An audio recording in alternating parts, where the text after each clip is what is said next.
Start. Recording का message है, screen share. Yes, ma'am. Yes, ma'am. अच्छा, ठीक है।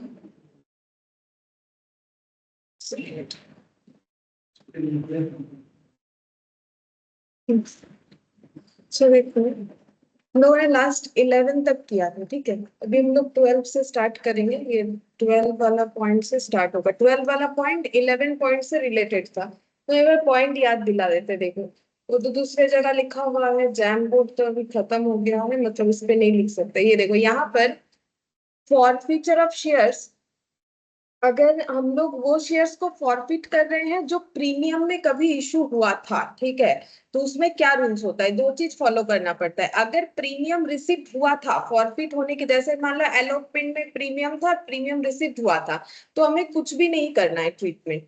तो रिसीव हो गया था, हम लोगों ने ड्यू किया, रिसीव हो गया, काम खत्म। लेकिन अगर हम लोगों का रिसीव नहीं हुआ, लेकिन ड्यू तो हम लोगों ने किया होगा, ठीक है, उसके बाद ही तो पता चला रिसीव नहीं हुआ, तो उस केस में जब ड्यू करेंगे तो सिक्योरिटीज प्रीमियम क्रेडिट होता है जब ड्यू करते हैं, ठीक है, to securities premium.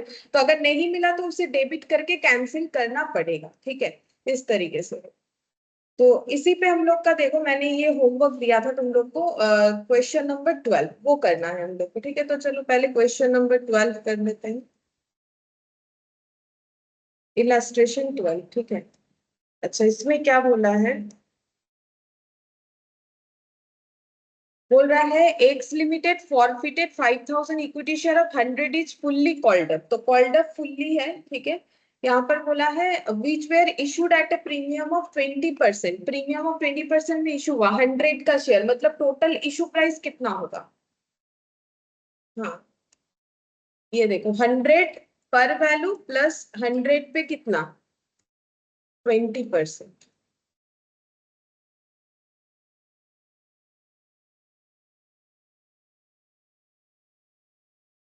Good morning. Good morning, ma'am. 120 ये इशू प्राइस हो गया, ठीक है।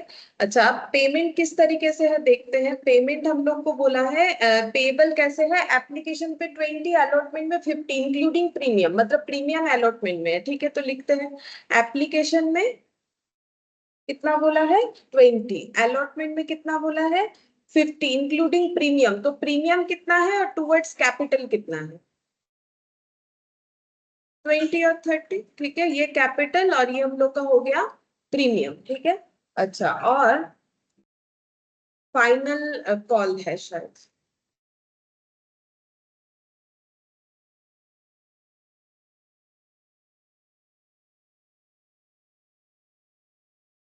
Good morning Darshan. Good morning, ma'am. First and final call 50 rupees है, ठीक है। तो ये देखो फर्स्ट एंड फाइनल कॉल ये है 50 रुपीज, तो हो गया, और कोई कॉल नहीं होगा क्योंकि देखो 120 पूरा बन गया हम लोग का, ठीक है। अच्छा, फिर यहाँ पर बोला है only application money was paid by share holder, हमें जर्नल एंट्री पास करने बोला है, ठीक है। ओनली एप्लीकेशन मनी रिसीव हुआ है, मतलब ये और ये रिसीव नहीं हुआ है, लेकिन फुल्ली कॉल्ड अप था, क्वेश्चन में बोल दिया था। अच्छा, फॉरफिट हुआ है, कहाँ पर बोला है, पास जर्नल है। अच्छा ठीक है, ये फॉरफीचर के लिए एंट्री बोला है, क्वेश्चन में बोला नहीं, लेकिन आंसर उसी पैटर्न में। लेकिन हम लोग को क्या करना है, फॉरफीचर का एंट्री पास करना है, ठीक है। तो फॉरफीचर का एंट्री में हम लोग क्या लिखते हैं कि कितना मिलना चाहिए था, कितना मिला और कितना नहीं मिला, ठीक है। तो सोल्यूशन क्या होगा, इन द बुक्स ऑफ, जो भी नाम होगा वो हम लोग लिख देंगे, in the books of x limited है शायद, in the books of x limited, हाँ ठीक है। अब इसमें हम लोग को एंट्री पास कर देना है। तो एंट्री क्या होगा, सबसे पहले लिखेंगे इक्विटी शेयर कैपिटल अकाउंट, क्या हो जाएगा डेबिट, ठीक है। अच्छा, कितने से डेबिट करेंगे, पूरा पूरा कैपिटल को हम लोग हटा देंगे, फॉरफिट हो रहा है ना, तो कितना शेयर था वो तो लिखा नहीं मैंने, 5000, ठीक है, 5000 शेयर्स थे, ठीक है। तो 5000 शेयर्स इनटू कितना होगा, कॉल्ड अप वैल्यू से, कॉल्ड अप कितना है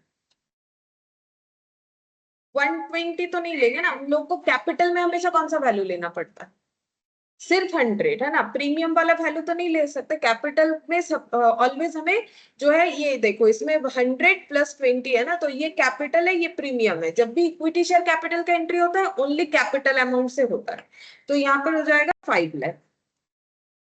अच्छा, अब देखेंगे प्रीमियम रिसीव हुआ था कि नहीं हुआ था। तो प्रीमियम रिसीव नहीं हुआ था क्योंकि अलॉटमेंट में प्रीमियम था और अलॉटमेंट उन्होंने नहीं दिया, तो प्रीमियम रिसीव नहीं हुआ है। तो प्रीवियसली ड्यू हुआ था, अभी उसे क्या करना पड़ेगा, कैंसिल। तो तब वो क्रेडिट हुआ था, अब उसे क्या करना पड़ेगा, डेबिट।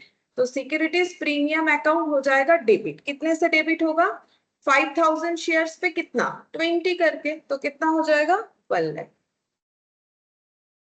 टू क्या लिखना पड़ेगा, ये पैसा हम लोग को मिलना चाहिए था, 5 लाख कैपिटल का, 1 लाख सिक्योरिटीज प्रीमियम का, ठीक है, वही तो मिलना चाहिए ना, 5000 इंटू 120, लेकिन ये दोनों हमें मिलना चाहिए था, मिला कितना, ओनली 20 रुपीज। उसको क्या लिखते हैं, forfeiture, to share forfeiture. कितना मिला, 5000 इंटू 20, कितना हो जाता है, 1 लाख। 1 लाख मिला, और जो नहीं मिला उसको हम लोग नाम से भी लिख सकते हैं या कॉल्सिनेरियर, अगर प्रीवियसली कॉल्सिनेरियर किया है तो अभी क्रेडिट कर देंगे, और वो तो हमें एंट्री बोला नहीं, हम लोग कोई भी ऑप्शन ले सकते हैं दोनों में से, ठीक है। तो क्या लिखेंगे, दो जगह पे हमें अमाउंट नहीं मिला, एक तो 2 equity share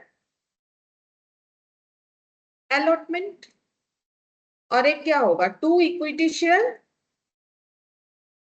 first and final call, ठीक है। कितना वैल्यू होगा, 5000, 5000। फर्स्ट फाइनल कॉल का तो कोई कंफ्यूजन नहीं है, वहां तो 50 लग जाएगा, 50 लगने से कितना होगा, 2,50,000। और यहाँ पर सोचना है कि कितना लिखना चाहिए, हमें प्रीमियम के साथ ही लिखना पड़ेगा, ठीक है, जो नहीं मिला पूरा नहीं मिला ना, 50, 2,50,000, मतलब ऐसा नहीं है कि इधर प्रीमियम लिख दिया है तो इधर प्रीमियम कंसीडर नहीं करेंगे, ऐसा नहीं होता है, क्योंकि वो तो प्रीमियम का अमाउंट जो पहले क्रेडिट हुआ था वो अब डेबिट हुआ है, और अलॉटमेंट में मिलने वाला कितना था, 50 रुपीज, जो नहीं मिला, तभी जाके एंट्री मैच होगा। ये देखो 6 लाख, और इधर 2,50,000, 2,50,000, 5 लाख, और 1 लाख, 6 लाख हो गया, ठीक है। तो ये हम लोग का लास्ट दिन वाले कंसेप्ट पे ही था ये वाला क्वेश्चन, ठीक है। अच्छा, अब देखते हैं 13 नंबर में हम लोग को क्या बोला, इसका एंट्री तुम लोग कर लोगे, बीइंग शेयर फॉरफिट बोल के, ठीक है। अच्छा, अब देखो यहाँ पर क्या बोला है,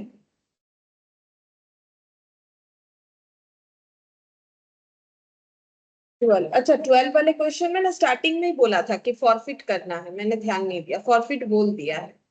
अच्छा, अब देखो 13 नंबर, यहाँ पर ना प्रोराटा जो है वो हमें देखना पड़ेगा, जो प्रोराटा मैंने सिखाया था ना उसके बेसिस पे होगा। देखो क्या बोल रहा है, mister Shami has applied for 1000 shares of company XYZ limited, paying application money 2 per share, but has been allotted only 600 shares. मतलब उन्होंने कितना एप्लीकेशन भरा था, 1000 शेयर्स के लिए, लेकिन अलॉटमेंट कितने शेयर्स का मिला, 600 शेयर्स का मिला, ठीक है। अब यहाँ पर बोल रहा है the shares have face value 10 and premium 2, मतलब इशू प्राइस कितना हो गया, 12, ठीक है। प्रीमियम में इशू है, which where payable as allotment में 5, देखो अलॉटमेंट में इंक्लूडिंग प्रीमियम है, एंड ऑन फाइनल कॉल 5, ठीक है। अच्छा, तो एप्लीकेशन का कुछ नहीं बोला, ओ ऊपर बोला था 2 रुपीज। अच्छा, now in case mister Shami does not pay allotment money and final call and his shares are forfeited, the following entry will be pass, ठीक है। तो हमें अगर इनका शेयर फॉरफिट करना है तो क्या एंट्री पास करना पड़ेगा, ठीक है। चलो पहले क्वेश्चन एक बार देख लेते हैं क्या बोला है। देखो क्वेश्चन में हम लोग को बोला है कि ये है मिस्टर,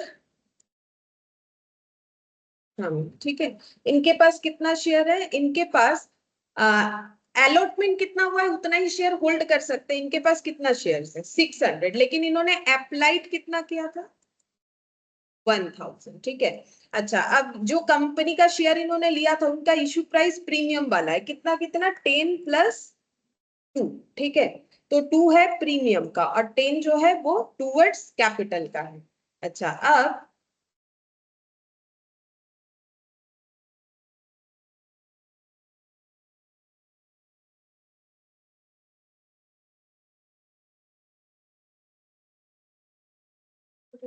ठीक है, देखो तो यहाँ पर अलॉटमेंट इन्होंने अप्लाई इतना किया, अलॉटमेंट इतना शेयर हुआ। अच्छा, पे कैसे करना था, एप्लीकेशन पे 2, ठीक है, अलॉटमेंट पे 5, ठीक है, जिसमें प्रीमियम इंक्लूडेड था, तो 3+2, 2 प्रीमियम हो जाएगा। और फर्स्ट फाइनल कॉल पे फिर कितना होगा, बस इतना तक ही था, तो ये 12 होने से वो कितना रहा होगा, 5, ये हो गया, ठीक है। अच्छा, अब हम लोग को ये फाइंड आउट करना है, अब इनका शेयर हो रहा है फॉरफिट, ठीक है, ये 600 शेयर क्या हो रहा है, फॉरफिट, क्योंकि फॉरफिट कितना कर सकते हैं, जितना होल्डिंग पे रहेगा उतना ही फॉरफिट कर सकते हैं, ठीक है। तो एप्लीकेशन दिया, अलॉटमेंट कॉल हुआ था, नहीं दिया, फाइनल कॉल भी मांगा गया था, ये भी नहीं मिला, हम लोग को इसका एंट्री करना है। तो ये हो गया प्रोराटा। क्यों प्रोराटा? क्योंकि कंपनी ने 1000 शेयर्स जो अप्लाई किया था उन्होंने उसके बाद रिटर्न किया है ऐसा, लेकिन नहीं बोला है क्वेश्चन में, ठीक है। इसका मतलब एडजस्ट होने वाला था अलॉटमेंट में, उसके बाद कब अगर ज्यादा होता तो कहाँ एडजस्ट होता? फाइनल कॉल में, ठीक है। अच्छा, अब यहाँ पर पहले हम लोग चेक करते हैं कि कितना एक्स्ट्रा अमाउंट हो रहा है जो एडजस्ट होने वाला था, ठीक है। अच्छा, तो सबसे पहले देखो इन्होंने कंपनी को एप्लीकेशन में कितना दिया होगा, एप्लीकेशन में इन्होंने कंपनी को कितना दिया होगा, बोलो। 1000 shares at the rate of 2, कितना हो जाएगा? 2000, ठीक है। एप्लीकेशन में इतना दिया होगा, लेकिन 600 शेयर्स पे ये है, इतना मिलना चाहिए था, शुड भी इतना होना चाहिए था, ठीक है। 1200, तो एक्सेस कितना हो गया? 800, ठीक है, एक्सेस 800 हो गया। अच्छा, अब जब अलॉटमेंट का टाइम आएगा, ये हम लोग वर्किंग नोट ही कर रहे हैं, मान के चलो, जब अलॉटमेंट का टाइम आएगा तो कंपनी इनसे कितना मांगेगी, कितने शेयर पे अलॉटमेंट मांगेगी? 600। और अलॉटमेंट का अमाउंट कितना है? अलॉटमेंट का अमाउंट है 5 रुपीज, ठीक है। तो कंपनी इनसे 3000 मांगने वाली है, लेकिन कंपनी 3000 नहीं मांगेगी, ठीक है। अच्छा, अब ये 3000 का ना दो पोर्शन है, एक क्या है टूवर्ड्स कैपिटल और एक है टूवर्ड्स प्रीमियम। ये क्यों करना है? क्योंकि इसका एक रूल्स होता है, अगर प्रोराटा अलॉटमेंट है और एक्सेस अमाउंट एडजस्ट होगा तो पहले टूवर्ड्स कैपिटल एडजस्ट होगा। हम लास्ट में नोट्स लिखवा देते हैं, ठीक है। तो यहाँ पर इसको दो पार्ट में डिवाइड करो, 600 इंटू इधर कितना हो जाएगा 3, और सिक्योरिटीज प्रीमियम वाला कितना लिखेंगे, ये इक्विटी शेयर कैपिटल वाला, ठीक है। सिक्योरिटीज प्रीमियम कितना हो जाएगा 600 इंटू 2, तो ये कितना हो गया 1200, और ये कितना हो जाएगा 1800, ठीक है। अब ये जो एक्सेस 800 है ना, वो पहले कहाँ एडजस्ट होगा? टूवर्ड्स कैपिटल, ठीक है। हम इसका नोट लिखवा देते हैं, यहाँ साइड में लिखवा देते हैं, ठीक है। ये तुम लोग को याद रखना है रूल्स, नोट में लिखो। In case of pro rata allotment,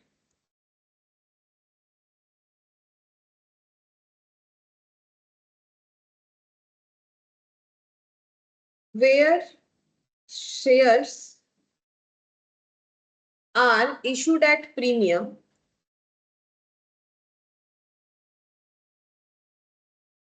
premium में भी इशू हुआ है और प्रोराटा अलॉटमेंट भी था, तो the excess money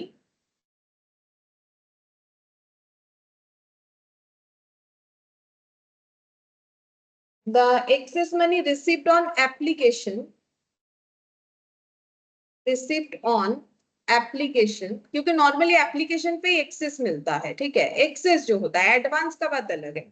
access application will be first adjusted, will be first adjusted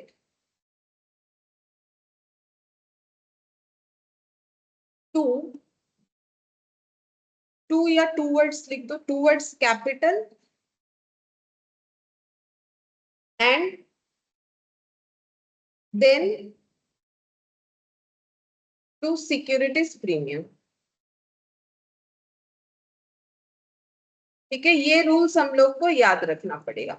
तो यहाँ पर भी वही बात, देखो प्रोराटा अलॉटमेंट था और शेयर जो इशू हुआ था प्रीमियम में हुआ था, तो एक्सेस जो 800 रुपीज मिला है वो पहले किसके साथ एडजस्ट होगा? इक्विटी शेयर कैपिटल अमाउंट के साथ। तो पहले एडजस्ट यहाँ पर होगा, एक्सेस मनी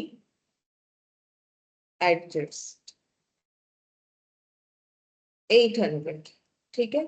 तो कितना बचेगा 1000। तो कंपनी को इनसे अलॉटमेंट का कितना मिलने वाला है, बोलो। मतलब कंपनी इनसे कितना मांग सकती थी 3000, लेकिन 800 तो पहले से दिया हुआ है ना, तो फिर अभी कंपनी अलॉटमेंट में इन सभी से कितना मांगेगी?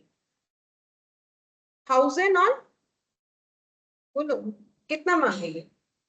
ये 1000 और इधर का 1200, टोटल कितना होता है 2200। तो अमाउंट ये नॉट रिसीव्ड लिख दो, क्योंकि उन्होंने तो दिया नहीं अलॉटमेंट का पैसा, मतलब उन्होंने 3000 अलॉटमेंट का कुछ भी नहीं दिया, लेकिन कंपनी का लॉस 3000 का नहीं है, कंपनी का लॉस कितने का होगा, 2200 का हो रहा है, ठीक है। तो amount not received in allotment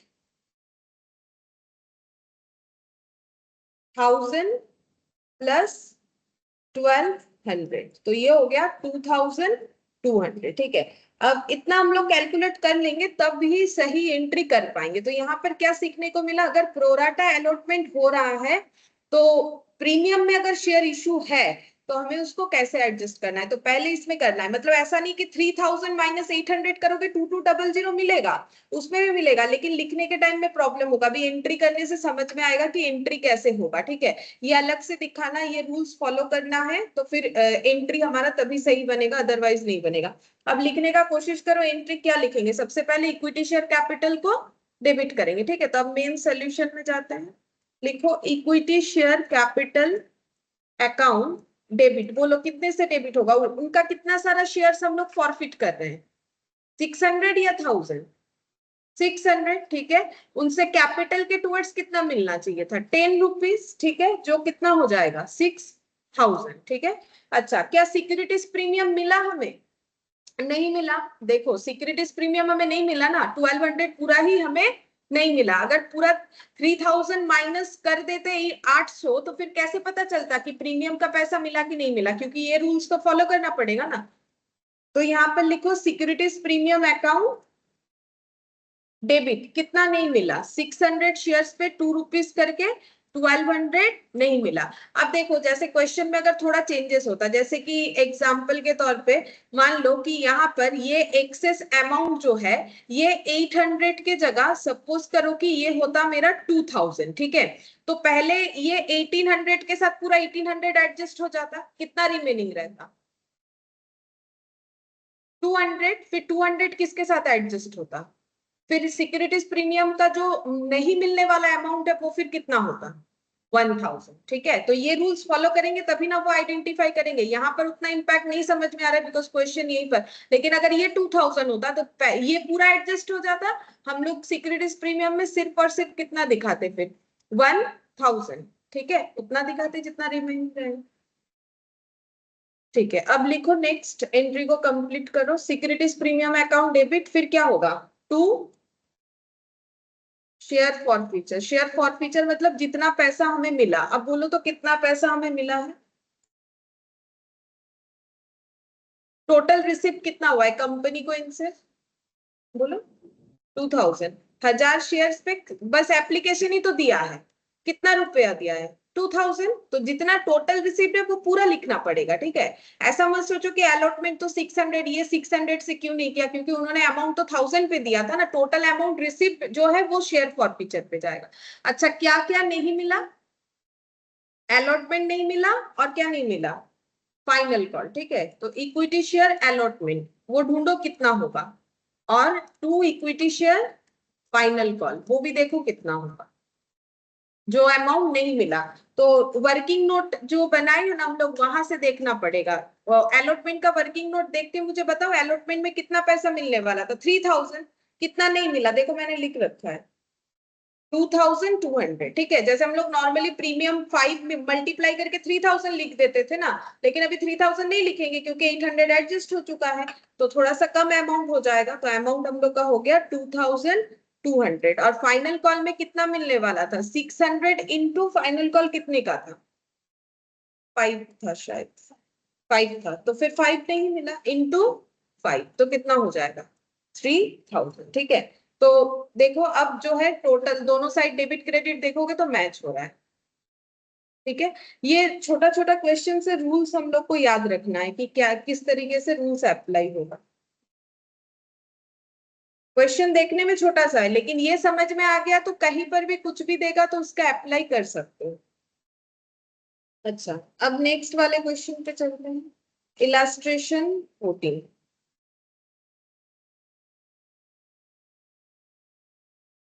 अच्छा देखो इसमें बोला है, इसमें बोल रहा है mister long Was the holder of 2000 preference shares of 100 each on which 75 per share has been called up could not pay his due on allotment. अच्छा, तो मिस्टर लॉन्ग है जिनके पास 2000 शेयर्स था, प्रेफरेंस शेयर्स था, तो प्रेफरेंस हो या equity accounting treatment एक ही जैसा रहेगा, 100 रुपीज वाला। 75 जो है 75 shares 75 per shares has been called up, मतलब अभी तक कितना कॉल्ड अप हुआ है 75, मतलब कितना नहीं हुआ है अनकॉल्ड 25, ठीक है।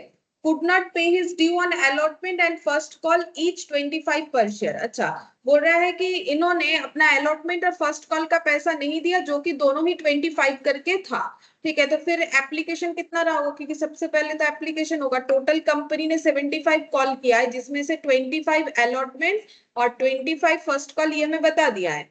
और बोला है ये दोनों ही उन्होंने नहीं दिया, तो सिर्फ क्या दिया होगा, एप्लीकेशन, क्योंकि अलॉटमेंट हुआ था ना उनके शेयर्स का, तो फिर कितना होगा वो 25 ही होगा, ठीक है, क्योंकि टोटल अमाउंट तो 75 है।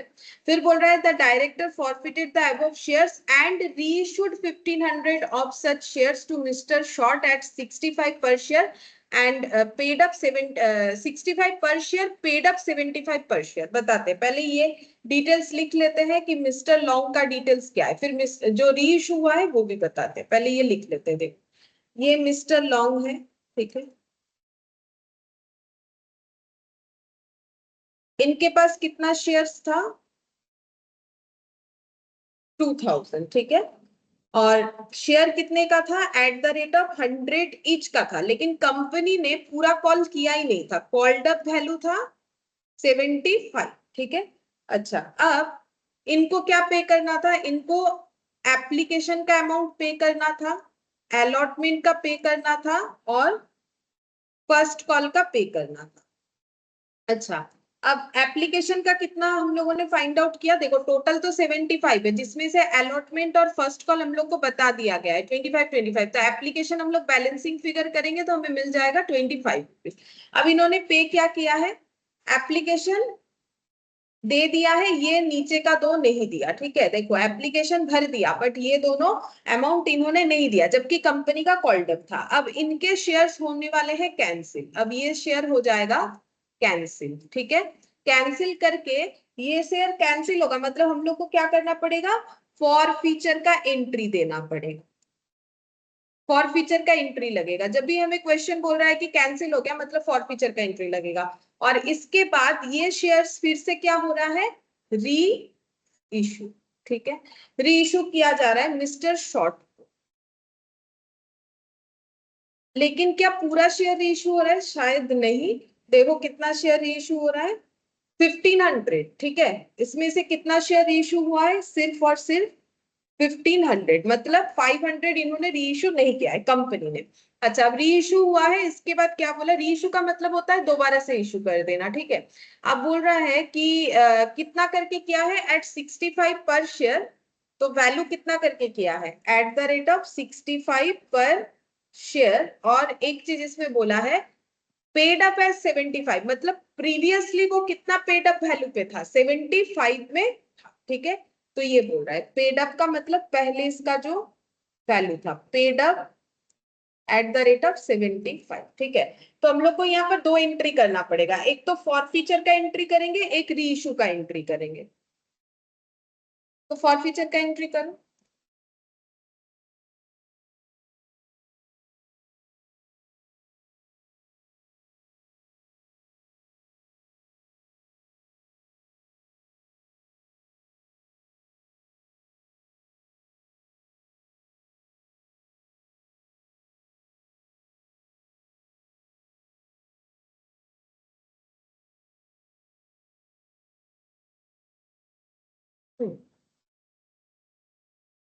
तो बोलो फॉर फीचर का एंट्री क्या होगा, प्रेफरेंस शेयर था, ठीक है। तो पहले क्या लिखेंगे, preference share capital account debit, ठीक है।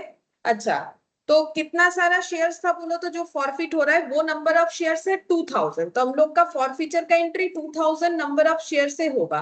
और यहाँ पर कैपिटल का अमाउंट जाएगा, तो प्रेफरेंस शेयर्स का तो कोई प्रीमियम वैल्यू था ही नहीं, इनटू कितना होगा 75, क्योंकि ऑलवेज कॉल्ड अप वैल्यू से होता है, ठीक है। और अगर पूरा कॉल्ड अप होता तो फिर 100 से होता, तो यहाँ पर लिखेंगे 75। तो इतना ही मिल सकता था ना, जब कंपनी ने बाकी कॉल ही नहीं किया तो इतना ही मिलेगा। कितना हो रहा है ये वाला? 1,50,000, ठीक है। अच्छा, अब इसके बाद प्रीमियम वगैरह तो कुछ है नहीं इसमें, तो उसमें कुछ दिमाग नहीं लगाना है। जो मिला है उसे लिखेंगे टू शेयर फॉर फीचर। अब उन्होंने दिया क्या है, सिर्फ और सिर्फ एप्लीकेशन, जो कि 25 करके था, तो 2000 इंटू 25 देखो कितना होता है, 50,000, ठीक है। और क्या नहीं दिया, अलॉटमेंट और जो है फर्स्ट कॉल, ठीक है। तो to preference share allotment, to preference share first call. अच्छा, अलॉटमेंट में कितना जाएगा, सभी में देखो 25 करके ही जाए, क्योंकि वैल्यू ही ऐसा है हम लोग का क्वेश्चन का। तो यहाँ पर 50 50 50, ठीक है। अच्छा, अब जब री इशू होगा तो उसका एंट्री क्या होगा? तो री इशू होने से क्या होगा, री इशू होने से हम लोगों को फिर से क्या मिलेगा, शेयर इशू होने से जैसे पैसा मिलता है, री इशू होने से भी हमें पैसा मिलेगा, ठीक है। तो री इशू होने से हमें कितना पैसा मिलेगा, बोलो कितने में री इशू हुआ है? ये चला मैम गया। 65 per share. 65%।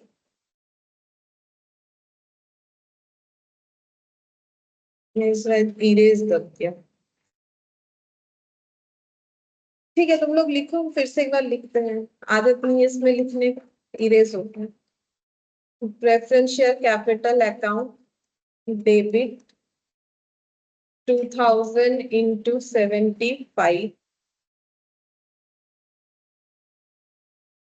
To share forfeiture to preference share allotment to preference share final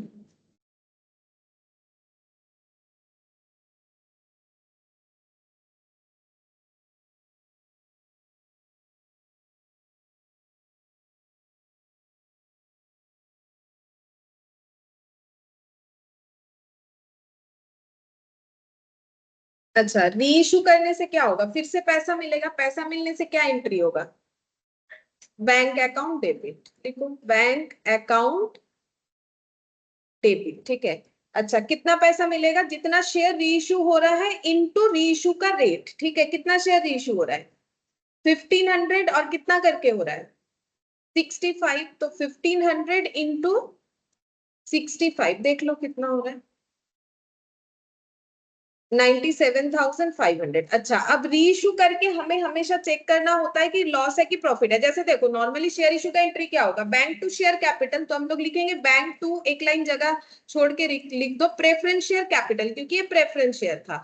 तो 1500 इंटू कितना करेंगे, अच्छा वो बताते हैं। पहले मुझे ये बताओ कि ये शेयर इशू करके कंपनी का प्रॉफिट हुआ कि लॉस हुआ, क्योंकि प्रीवियसली इस शेयर पे कितना मिलने वाला था, 75, लेकिन अभी कितना मिल रहा है, तो लॉस ऑन री इशू है कितना,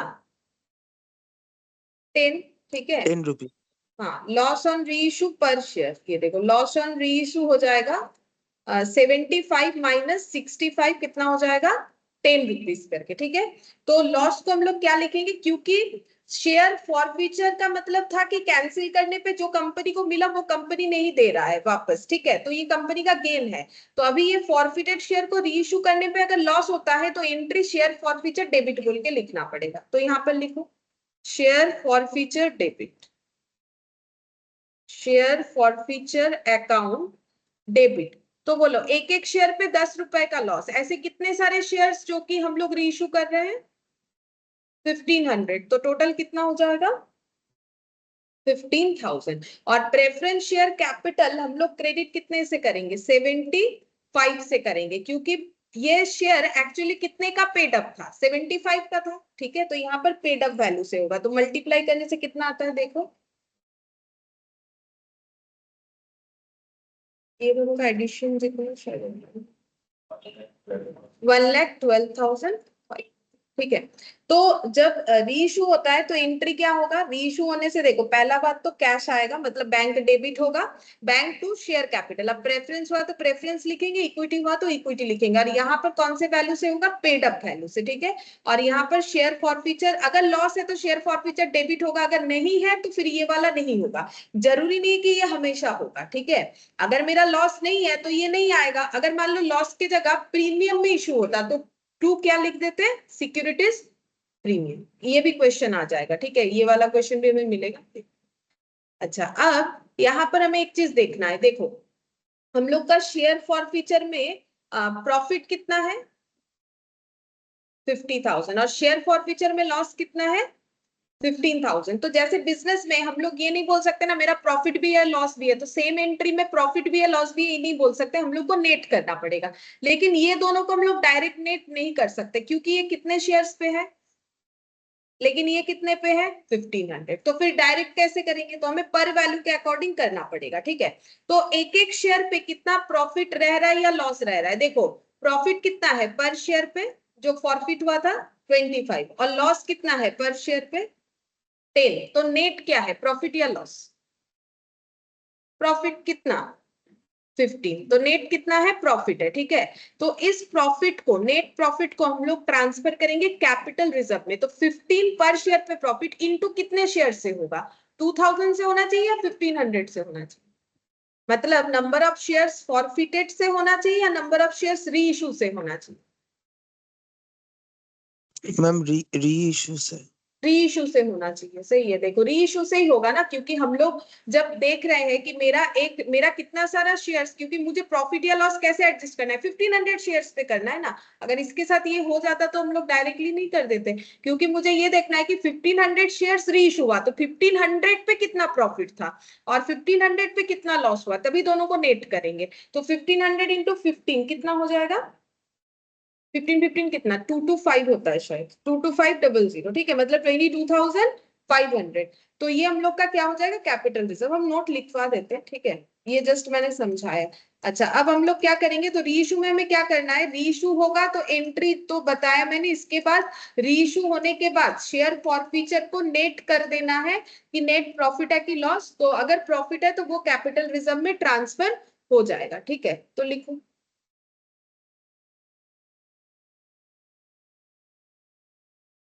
थर्ड एंट्री, प्रॉफिट है तो कैपिटल रिजर्व क्रेडिट होगा, ठीक है, टू कैपिटल रिजर्व, और डेबिट क्या होगा, शेयर फॉरफीचर, क्योंकि शेयर फॉरफीचर से उठा के प्रॉफिट को कैपिटल रिजर्व में डाल रहे हैं, तो ये डेबिट हो जाएगा, ये क्रेडिट हो जाएगा, 1500 शेयर्स पे होगा।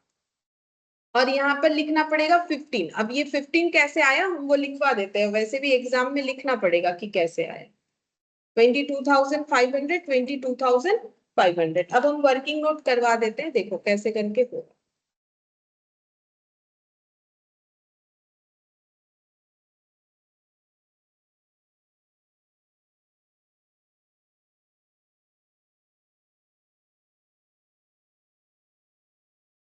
देखो वर्किंग नोट नंबर 1,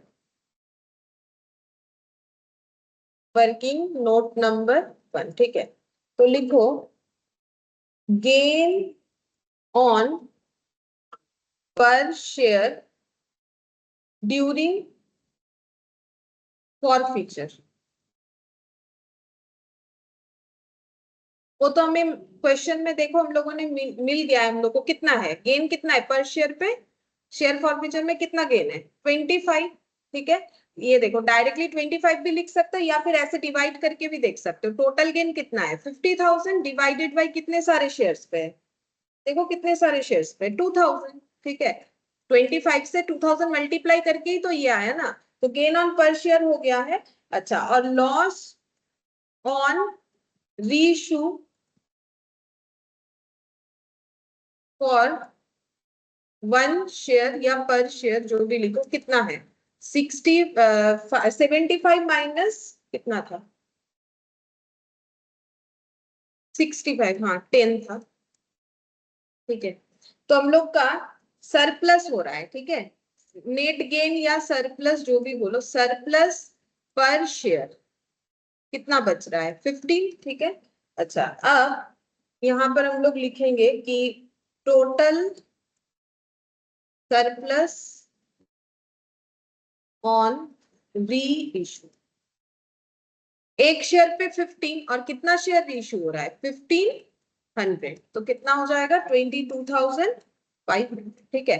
तो ये हम लोग के शेयर फॉरफीचर के अकाउंट में चला जाएगा, मतलब शेयर फॉरफीचर से जाके कैपिटल रिजर्व में ट्रांसफर होता है। अच्छा, इसके बाद ना हम लोग को बैलेंस शीट बनाने के लिए देगा, तो हम छोटा सा स्ट्रक्चर बता देते हैं कि बैलेंस शीट कैसे होता है, ठीक है। तो टी शेप में तो होता नहीं है कंपनी का, ठीक है। कंपनी का तुम लोगों ने किसी ने भी टी शेप में पढ़ा नहीं होगा, तो उसमें कोई कंफ्यूजन नहीं होगा, क्योंकि अभी वो टी शेप तो कभी का हट गया, ठीक है। तो बैलेंस शीट ऐसे बनेगा, देख फॉर्मेट याद रखना पड़ेगा। सबसे पहले यहाँ पर स्ट्रक्चर में आएगा पर्टिकुलर्स, नोट नंबर, और क्या आता है इधर अमाउंट, ठीक है। यहाँ पर आएगा पर्टिकुलर्स, यहाँ पर आएगा नोट नंबर, यहाँ पर आएगा अमाउंट, ठीक है। सबसे पहला हेडिंग क्या होता है जो कि कॉमन है, लिखना ही पड़ता है, क्या होगा बोलो, इक्विटी एंड लाइबिलिटीज, ठीक है। Equity and equity and liabilities, अच्छा। उसके अंदर आ जाता है सबसे पहले शेयर होल्डर, क्या आता है शेयर होल्डर्स फंड, ठीक है। ये स्ट्रक्चर है, ऐसे ही लिखना पड़ता है, शेयर होल्डर्स फंड, ये आता है, ये हेडिंग है। उसके इसके अंदर मेनली तीन चार पार्ट आता है, जिसमें से हम लोग को दो याद रखना ही काफी है। एक हो जाएगा शेयर कैपिटल, एक रिजर्व सरप्लस। शेयर कैपिटल क्योंकि ये किसी भी क्वेश्चन में कॉमन होगा, और reserve and surplus, reserve and surplus, ठीक है। और नोट में क्या लिखते हैं, ऐसे नोट नंबर देते हैं जैसे कि 1 2, ठीक है। अब नोट में क्या लिखा जाता है, यहाँ पर हम लोग डिटेल्स नहीं लिख सकते, नोट में डिटेल्स लिख के फिर उसका टोटल करके हमें यहाँ पर ये अमाउंट को ट्रांसफर करना पड़ता है। अच्छा, इसके बाद क्या लिखेंगे, इसके बाद लिखेंगे नॉन करेंट लाइबिलिटीज, ये नेक्स्ट हेडिंग हो जाएगा। मतलब इक्विटी लाइबिलिटी मेन हो गया, इसके अंदर .1 शेयर होल्डर फंड, फिर .2 में हम लोग लिखेंगे non current liabilities, non current liabilities. अब इसके अंदर काफी सारा सबहेड होता है, ठीक है, जो कि इस चैप्टर के लिए तो नहीं चाहिए।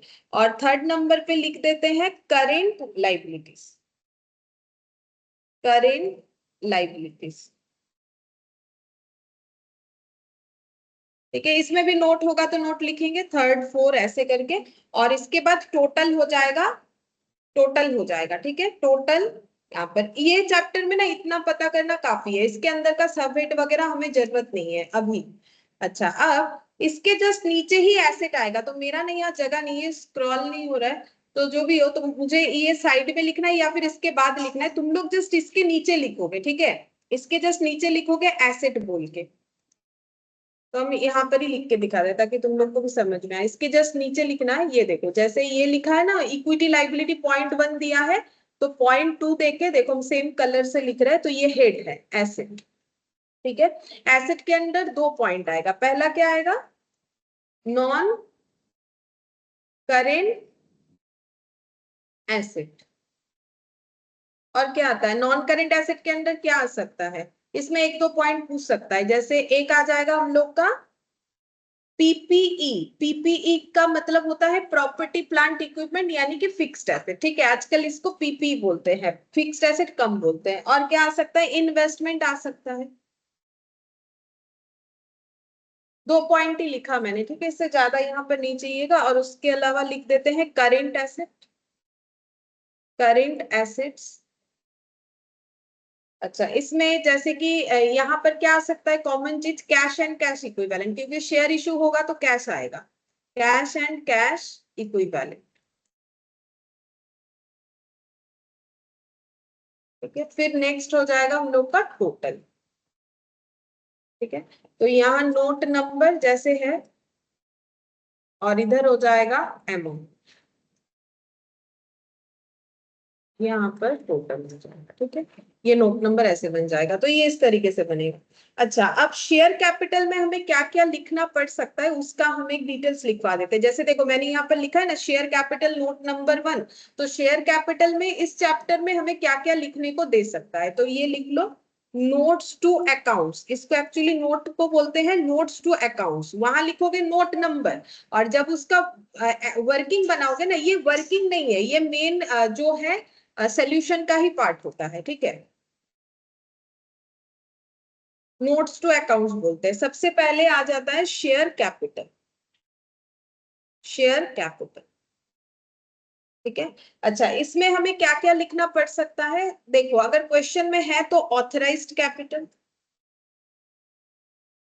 Authorised capital, authorised share capital भी लिख सकते, ऑथराइज शेयर कैपिटल। ठीक है, ये लिखने के बाद इसको हमें कर देना है क्लोज ऑलवेज, क्योंकि ये ऑथराइज्ड कैपिटल है, इसका कहीं पर भी एडिशन होकर बैलेंस शीट में ये नहीं दिखेगा। ठीक है, हाँ बाई चांस अगर authorised capital equal to paid up value है तो बात अलग है, हमें ये बैलेंस शीट में कितना दिखाना है, जिसका एंट्री हुआ है, हम लोग को जितना रिसीव हुआ है वही दिखाना है। लेकिन नोट्स टू अकाउंट्स में ऑथराइज्ड कैपिटल शो करना पड़ता है कि कंपनी का ऑथराइज्ड कैपिटल कितना है, क्योंकि कभी इन्वेस्टर की तरह सोच के देखो या शेयर होल्डर, तो उनको तो देखना पड़ेगा ना कि ऑथराइज्ड कैपिटल इस कंपनी का कितना है, तो इसीलिए बैलेंस शीट में ऑथराइज्ड कैपिटल कंपनी को लिखना ही पड़ता है कि इनका ऑथराइज्ड कैपिटल लिखना है। इसके बाद ये लोग लिखेंगे इशूड कैपिटल। ठीक है, issued capital, issued share capital, ये भी लिख के हमें कर देना है क्लोज, क्योंकि ये भी कहीं पर ऐड वैड नहीं होगा, क्योंकि जरूरी थोड़ी ना है जितना इशू हुआ है उतना ही हमें पेड अप हुआ है, क्योंकि हम लोग तो वही लिखेंगे ना जो हमें रिसीव हुआ है। अच्छा, इसके बाद लिखो subscribed share capital, subscribed share capital. ठीक है, ये भी लिख के हमें कर देना है क्लोज। ठीक है, ये भी कहीं ऐड वेड नहीं होगा।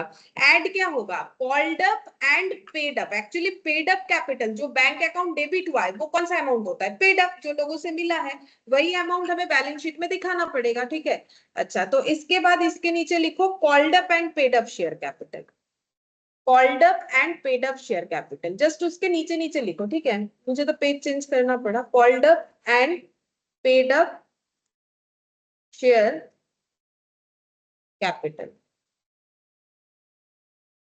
अच्छा, ये कैसे निकालेंगे कि कॉल्ड अप जितना है उतना पेड अप हो, ऐसा जरूरी नहीं अगर कॉल एरियर हो रहा है। ठीक है, तो सबसे पहले फाइंड आउट क्या करना पड़ेगा, कॉल्ड अप शेयर कैपिटल की कंपनी का कॉल्ड अप कितना था। जैसे अभी हम लोगों ने 2-3 क्वेश्चन किया, वहां पर जैसे अभी एक क्वेश्चन था ना 100 पे 75 कॉल्ड अप था, called up capital.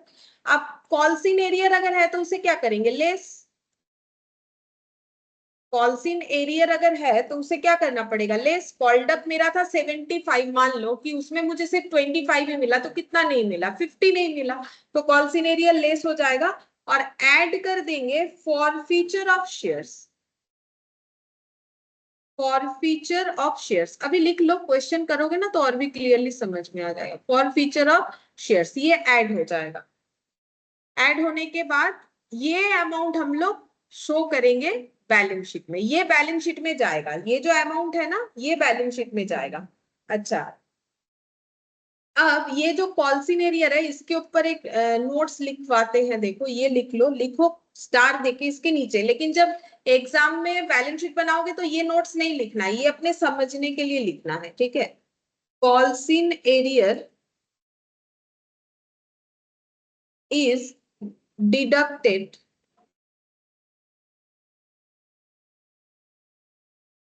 from called up share capital only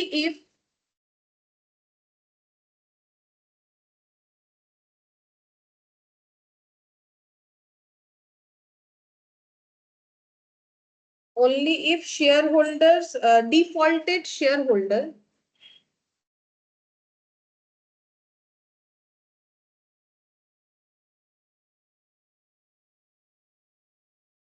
shareholders share are not forfeited. ठीक है, तो कॉल्सिन एरियर तभी डिडक्ट करने को मिलेगा अगर शेयर फॉरफिट नहीं हो रहा है तो ही मिलेगा, अदरवाइज नहीं मिलेगा। ठीक है, और एक पॉइंट लिखो, ये समझ जाएंगे, अभी हम लोग क्वेश्चन करेंगे ना इस पे, तो ये हम बता देंगे क्या है। Share forfeiture is added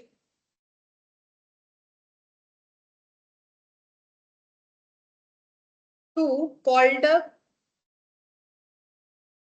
share capital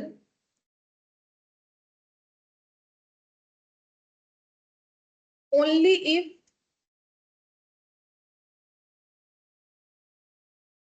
forfeited shares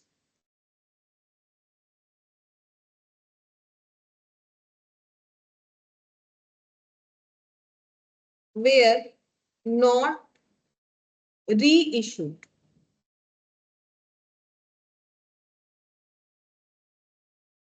फिर यहां पर लिखो capital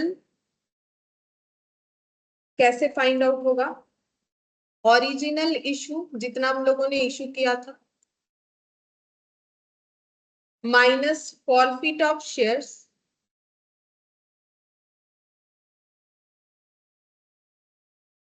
plus reissue of shares.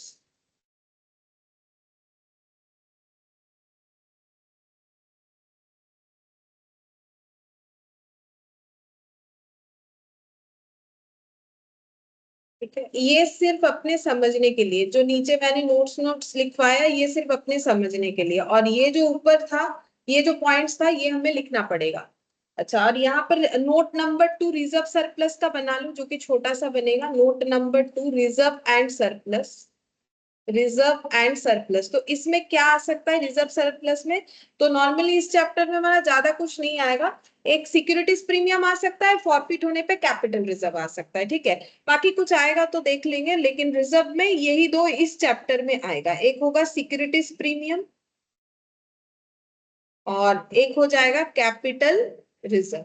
Forfeit होगा तो कैपिटल रिजर्व जनरेट होगा, अभी थोड़ी देर पहले ही इन लोगों ने देखा, और सिक्योरिटीज प्रीमियम ये आ सकता है। ठीक है, तो इसका टोटल हम लोग नोट नंबर 2 में दिखा देंगे। ठीक है, अभी क्वेश्चन करेंगे ना तो ये वाला क्लियर हो जाएगा। ये जो 3 पॉइंट लिखा हुआ है ग्रीन कलर से और ये वाला ब्लू कलर से, तो वहां पर देखते हैं, अगर हमारे पास बैलेंस शीट वाला क्वेश्चन आ जाता है तो समझ में आ जाए। हाँ, इसके बाद वाला क्वेश्चन ही बैलेंस शीट वाला है।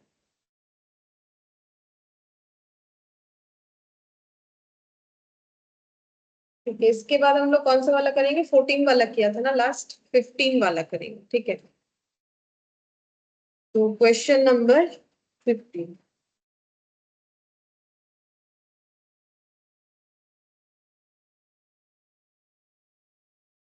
इसमें क्या बोला है, बोल रहा है beautiful company limited issued 30,000 equity share of 10 each payable as 3 per share application 5 per share including 2s premium on allotment 4 per share on call. अच्छा, पहले तो कंपनी ने टोटल 30,000 शेयर्स इशू किया, चलो इसका डेटा लिख लेते हैं, इलास्ट्रेशन 15। ठीक है, तो देखो 30,000 शेयर्स इशू हुआ है। ठीक है, एट द रेट ऑफ कितना करके 10। ठीक है, eight the rate of 10 each. और पेबल कैसा है, पेबल है एप्लीकेशन में कुछ बोल रखा था, एप्लीकेशन अलॉटमेंट शायद प्रीमियम के साथ है, कॉल बोला था, देख लेते हैं एक बार फिर से। अच्छा देखो, एप्लीकेशन में 3, ये अलॉटमेंट में 5 और ये वाला है 4, तो 3 5 और 4 तो कितना हो जाएगा, 7 और 5 12। ठीक है, तो इसका मतलब प्रीमियम है 10 + 2, और प्रीमियम कहां पर है, अलॉटमेंट में है, ये क्वेश्चन हमें बताया था। ये देखो 2s प्रीमियम, तो यहाँ पर 2 हो गया प्रीमियम, और टूवर्ड्स कैपिटल कितना हो जाएगा 3 रुपीज। ठीक है, ये हमें डिटेल्स मिला यहाँ तक का। अच्छा, फिर क्या बोला है यहाँ पर, all the shares where subscribe. ठीक है, मतलब सभी ने सारे शेयर सब्सक्राइब हो गए, मतलब फुल्ली सब्सक्रिप्शन है। Money due on all shares was fully received except from Ram holding 500 shares who failed to pay the allotment and call money। अच्छा, सभी ने पैसा दिया है, लेकिन राम बोल के एक शेयर होल्डर है जिन्होंने क्या नहीं दिया, अलॉटमेंट और कॉल मनी। ठीक है, चलो पहले ये डिटेल्स लिख लेते हैं। तो यहाँ पर राम जिनके पास कितना सारा शेयर्स था 500, ठीक है, और इनको क्या क्या देना था, एप्लीकेशन 3 रुपीज इन्होंने दिया है, अलॉटमेंट 5 रुपीज जो कि 3+2 में डिवाइडेड था, ये शायद नहीं दिया, और कॉल भी नहीं दिया। मतलब कंपनी का कॉल्ड अप कैसा रहा है, फुल्ली कॉल्ड अप है, क्योंकि कंपनी ने एप्लीकेशन तो मांगेगा ही, अलॉटमेंट और कॉल ये दोनों का पैसा अगर राम से नहीं मिला है तो इसका मतलब कंफर्म है कि राम के लिए पूरा मतलब शेयर फुल्ली कॉल्ड अप ही था। ये देखो 500 शेयर्स, और यहाँ पर ये कॉल मनी नहीं मिला। अच्छा ठीक है, तो यहाँ पर ये वाला इस पे क्रॉस लगा दो और इस पे भी क्रॉस लगा दिया, ठीक है। अब फिर क्या बोला है देखो, Shyam holding 1000 shares who fail to pay the call money. अच्छा, और एक शेयर होल्डर है श्याम, उनका कुछ दूसरा ही डिटेल्स है, तो उनके पास 1000 शेयर्स है, ठीक है। तो ये है श्याम, इनके पास 1000 शेयर्स है, इन्होंने कॉल मनी नहीं दिया, मतलब एप्लीकेशन दिया, ठीक है, अलॉटमेंट भी दे दिया, ठीक है, अलॉटमेंट भी दे दिया, क्या नहीं दिया है, सिर्फ 4 रुपीज का कॉल मनी इन्होंने नहीं दिया, ऐसा क्वेश्चन में बोला हुआ है। फिर क्या बोल रहे हैं देखो, यहाँ पर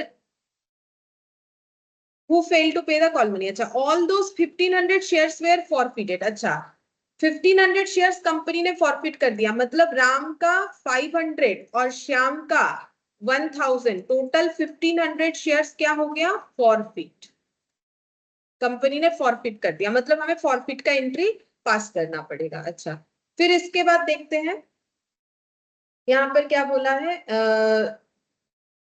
1250 shares including whole of Ram's shares were subsequently reissued to Jaddu as fully paid up at a discount of 2 per share। अच्छा, 1250 shares रीइश्यू हुआ है, लेकिन उसमें से राम का पूरा लिया गया है, तो इसका मतलब ये पूरा शेयर क्या हो गया है, रीइश्यू 500। और अगर टोटल रीइश्यू कितना हुआ है 1250 टोटल रीइश्यू, जिसमें से राम का 500 पूरा लिया गया है, तो श्याम का कितना लिया गया होगा, हाँ माइनस करके देख लो, जितना होगा उतना ही यहाँ पर लिख देते हैं। हाँ, रीइश्यू 750, ठीक है, ये क्वेश्चन दिया हुआ है। अच्छा, अब ये जो रीइश्यू हुआ है ना, रीइश्यू ये कितने में हुआ है, बोला है कि देखो यहाँ पर बोला है 2 रुपीज डिस्काउंट में हुआ है, ठीक है, रीइश्यू यहाँ पर इनको हुआ है, ठीक है, और एट द रेट ऑफ कितना करके हुआ है, बोलो 2 रुपए का डिस्काउंट में हुआ है, eight the rate of discount of 2 per share, तो कितने से हुआ है, डिस्काउंट किस पे काउंट कर रहा होगा, पहले जितने पे इशू हुआ था, पहले कितने पे इशू हुआ था,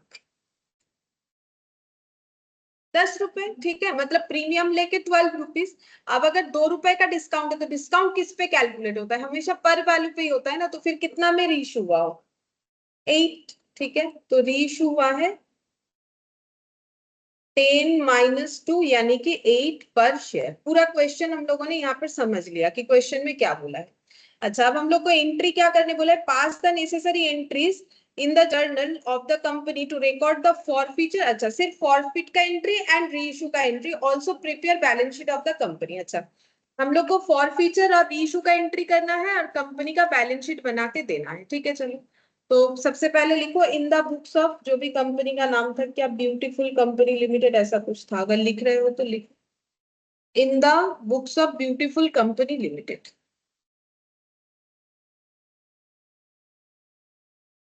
इन द बुक्स ऑफ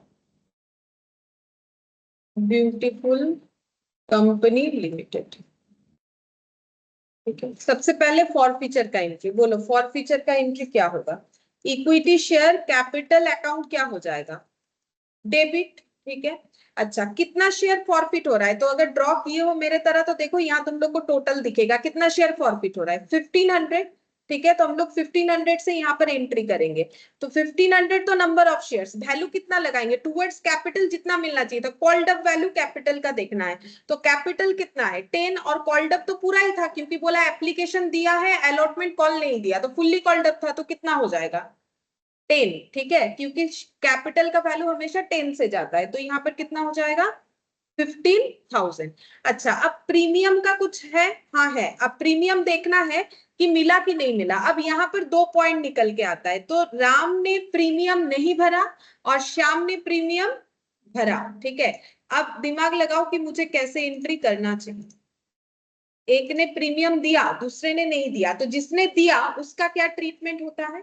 अगर प्रीमियम दे दिया, देखो नोट्स अगर तुम लोगों ने लिखा है, मैंने लिखवाया था ना लास्ट क्लास में, प्रीमियम अगर मिल गया है तो कुछ मत करो, और प्रीमियम नहीं मिला है क्योंकि प्रीवियसली क्रेडिट हुआ था तो अभी उसको क्या करेंगे? डेबिट। तो राम के केस में क्या प्रीमियम का कुछ ट्रीटमेंट करना पड़ेगा?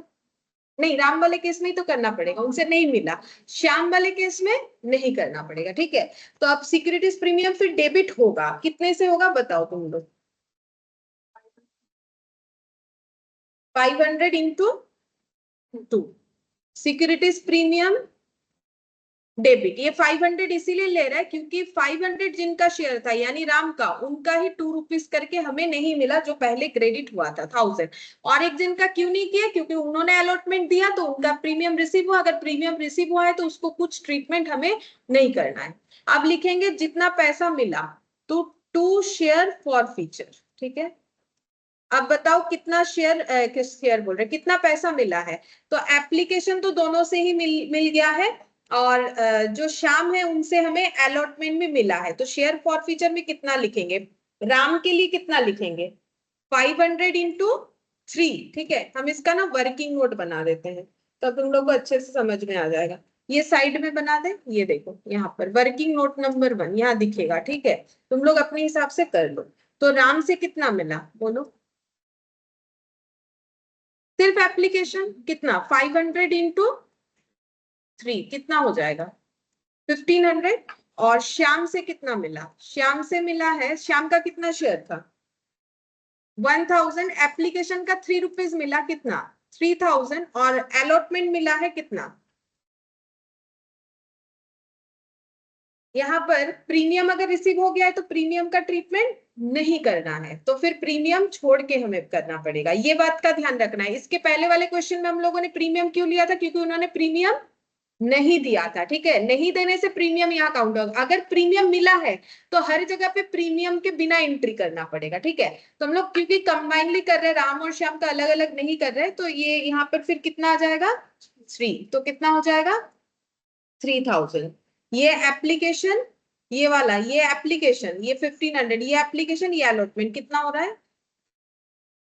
7500। ठीक है, तो यहाँ पर लिखेंगे वर्किंग नोट नंबर 1 कर लो और यहाँ पर लिख लो 7500।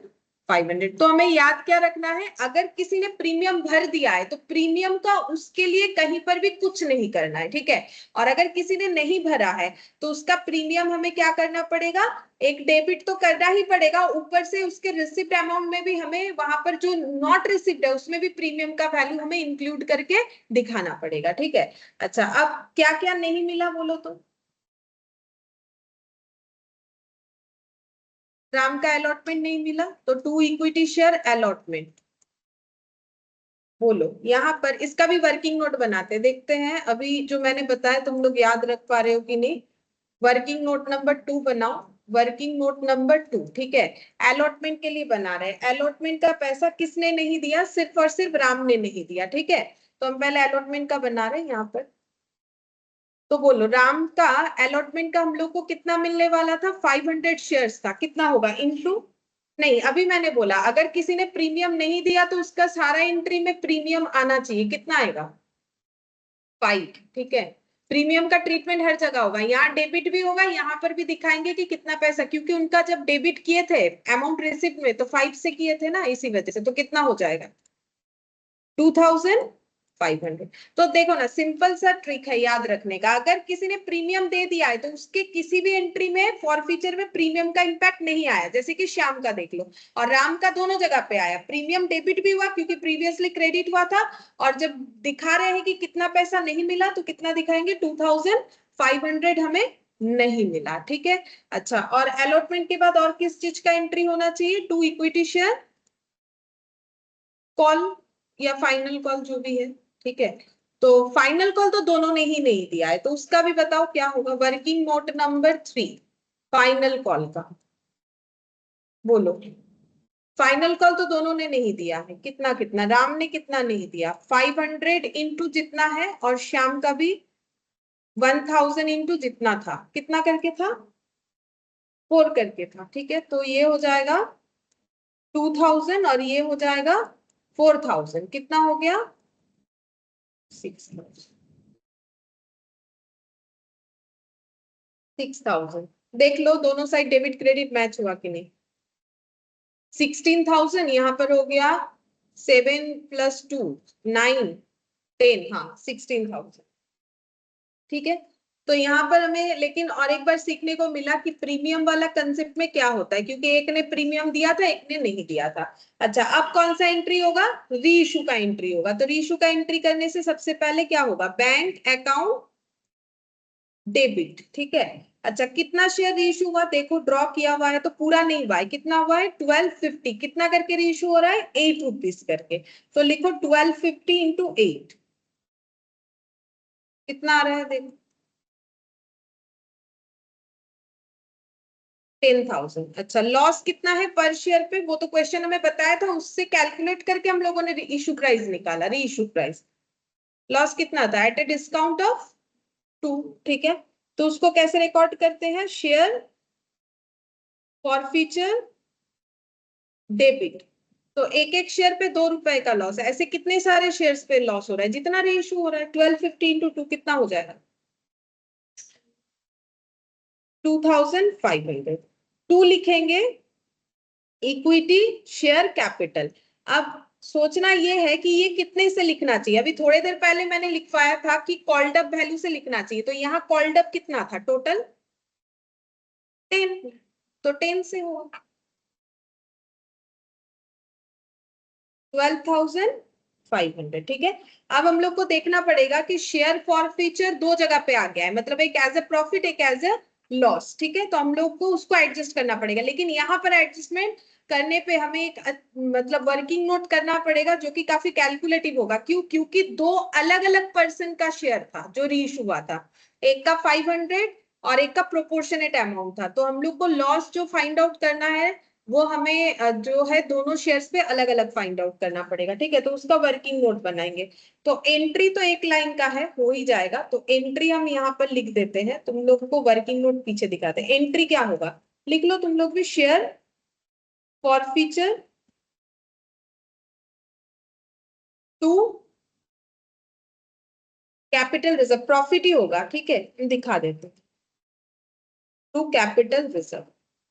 ये वर्किंग नोट नंबर 4 से हम लोग करेंगे, ठीक है, हम करवाते हैं वर्किंग नोट नंबर 4। अच्छा, लिखो वर्किंग नोट नंबर 4।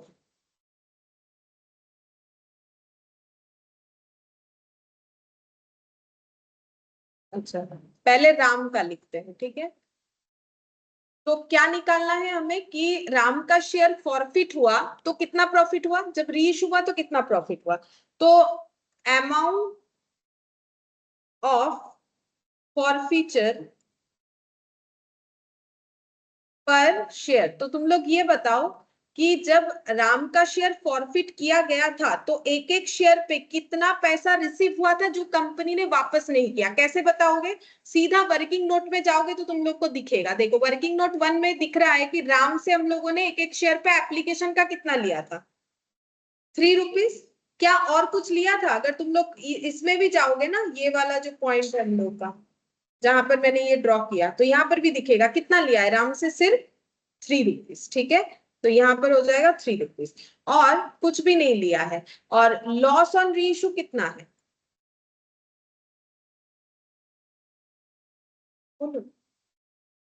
2 रुपीज। तो देखो 3 रुपीज कंपनी ने राउंड से लिया था, जो कंपनी ने उनको वापस नहीं किया, फॉरफीचर करने पे भी करती नहीं है कंपनी, और री इशू करने पे कंपनी का 2 रुपए का लॉस था। तो ये प्रॉफिट ये लॉस, तो नेट करके क्या आ जाएगा, प्रॉफिट ही आया, कितना 1 सरप्लस, ठीक है।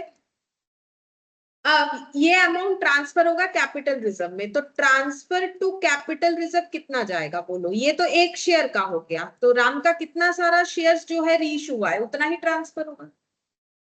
500 इंटू 1 कितना हो जाएगा 500 कैपिटल रिजर्व में जाएगा, राम वाले केस में, और श्याम का तुम लोग बताओगे कैलकुलेट करके कैसे होगा, ट्राई करके देखो श्याम का। तो सबसे पहले लिखेंगे कि कितना फॉरफीचर पे रिसीव हुआ था।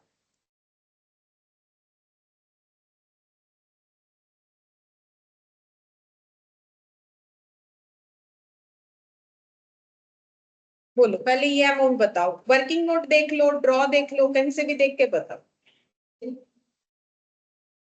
अगर प्रीमियम मिला है तो उसका ट्रीटमेंट नहीं करेंगे, तो कितना होगा 6 रुपीज होगा। प्रीमियम मिल गया है ना तो उसका ट्रीटमेंट नहीं करना है, तो हम लोग कितना लेंगे 6 रुपीज। ये देखो यहाँ पर देख लो, एप्लीकेशन का श्याम से कितना मिला है 3 रुपीज, और अलॉटमेंट का 5 5 + 3 कितना हो गया 8, क्योंकि उन्होंने सिक्योरिटीज प्रीमियम दिया है तो लेस हो जाएगा, कितना हो जाएगा फिर 6 रुपीज। ठीक है, तो यहाँ पर लिखेंगे 6 रुपीज। अच्छा, अब लॉस ऑन रीइश्यू, हाँ वो तो सेम है दोनों के केस में, 2 रुपीज। तो कितना अब नेट क्या होगा, प्रॉफिट या लॉस? प्रॉफिट ही हो रहा है कंपनी का, कितना 4 रुपीज। ठीक है, सरप्लस। अब ट्रांसफर टू कैपिटल रिजर्व कितना होगा, वो तो एक शेयर का है, टोटल शेयर का कितना होगा, तो इनका कितना शेयर जो है बोलो रीइश्यू हुआ 750। ठीक है, तो हम लोग अगर उस पे पूरा लगा देंगे तो गलत हो जाएगा, ये बात ध्यान रखने वाला है। तो मल्टीप्लाई करके देखो कितना हो रहा है 3000। तो total transfer to capital reserve क्या हो जाएगा, दोनों का मिला के 3500। ठीक है, तो वो एंट्री में लिख दो 3500 जो है कैपिटल रिजर्व में ट्रांसफर होगा।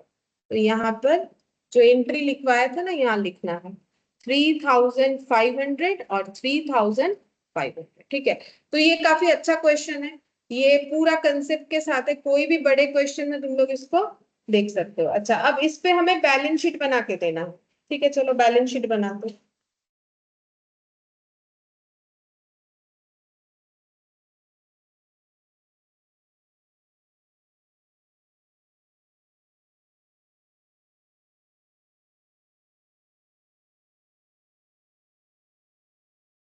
Balance sheet of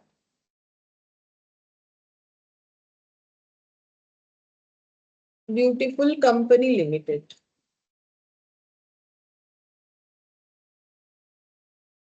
limited as on particulars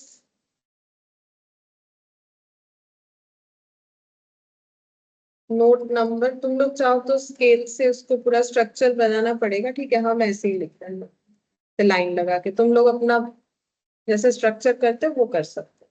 सबसे पहले आएगा इक्विटी एंड लाइबिलिटीज, ये कॉमन है, ये लिखना ही पड़ेगा। इक्विटी एंड लाइबिलिटीज, जैसे तुम लोग एसेट और लाइबिलिटीज लिखते हो वैसे। फिर नेक्स्ट आ जाएगा शेयर होल्डर्स फंड।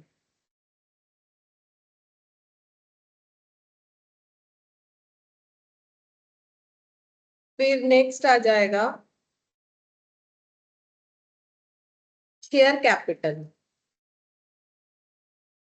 इसका नोट बनेगा। ठीक है, क्योंकि इसमें हमारा ऑथराइज सब्सक्राइब कुछ ना कुछ होगा ही। और रिजर्व सरप्लस,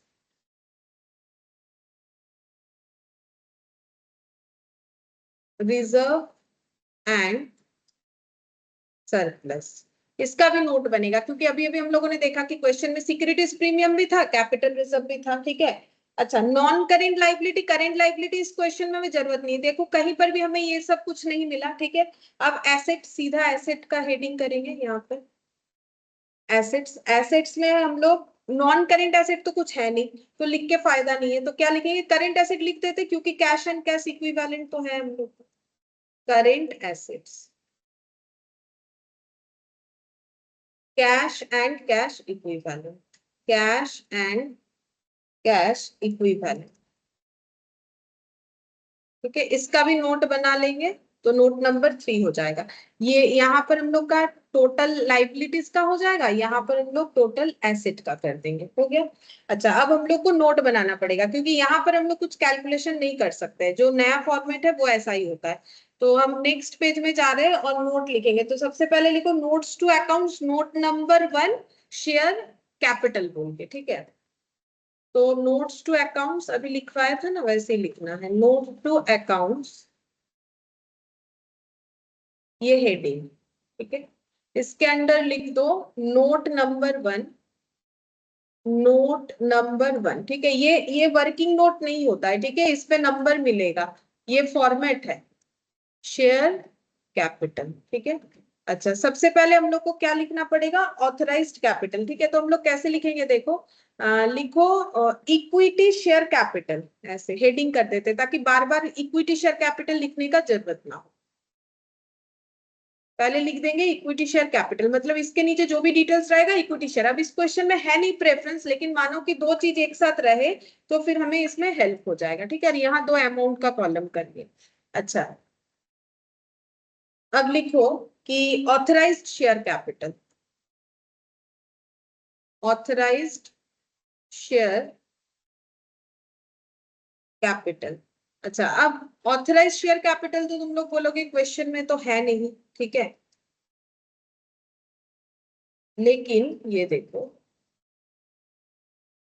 यहाँ पर हम लोग को बोला था कि कितना शेयर इशू है, 30,000। हमें कुछ नहीं पता कि इनका ऑथराइज कितना है, तो हम लोग कितना मान सकते हैं, 30,000, ठीक है। उससे ज्यादा तो नहीं कर सकते है ना, मतलब अगर कोई देखो उससे ज्यादा अगर है भी तो हमें तो नहीं पता, तो अगर हमें नहीं पता है तो जितना इशू हुआ है उसी को हम लोग क्या मान लेंगे, ऑथराइज्ड मान लेंगे। ये लिखना जरूरी होता है, ठीक है। और अगर क्वेश्चन बता देगा तो उतना लिख दोगे, authorise share capital 30,000, equity share at the rate of कितना करके है, ये हमेशा टुवर्ड्स कैपिटल से एंट्री होता है, बोलो कितना करके है, 10, ठीक है।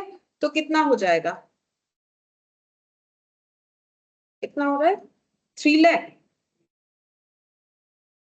ठीक है, ये क्लोज हो जाएगा। अच्छा, ऑथराइज्ड के बाद लिखना पड़ेगा इशूड एंड,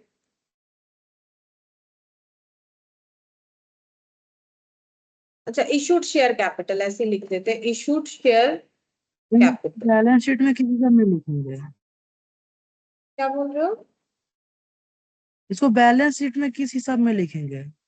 अभी देखो ना लिख रहे हैं। इशूड शेयर कैपिटल कितना हो जाएगा, 30,000, इक्विटी शेयर ऑफ ₹10 ईच, तो कितना हो जाएगा, 30,000, सॉरी 3 लाख।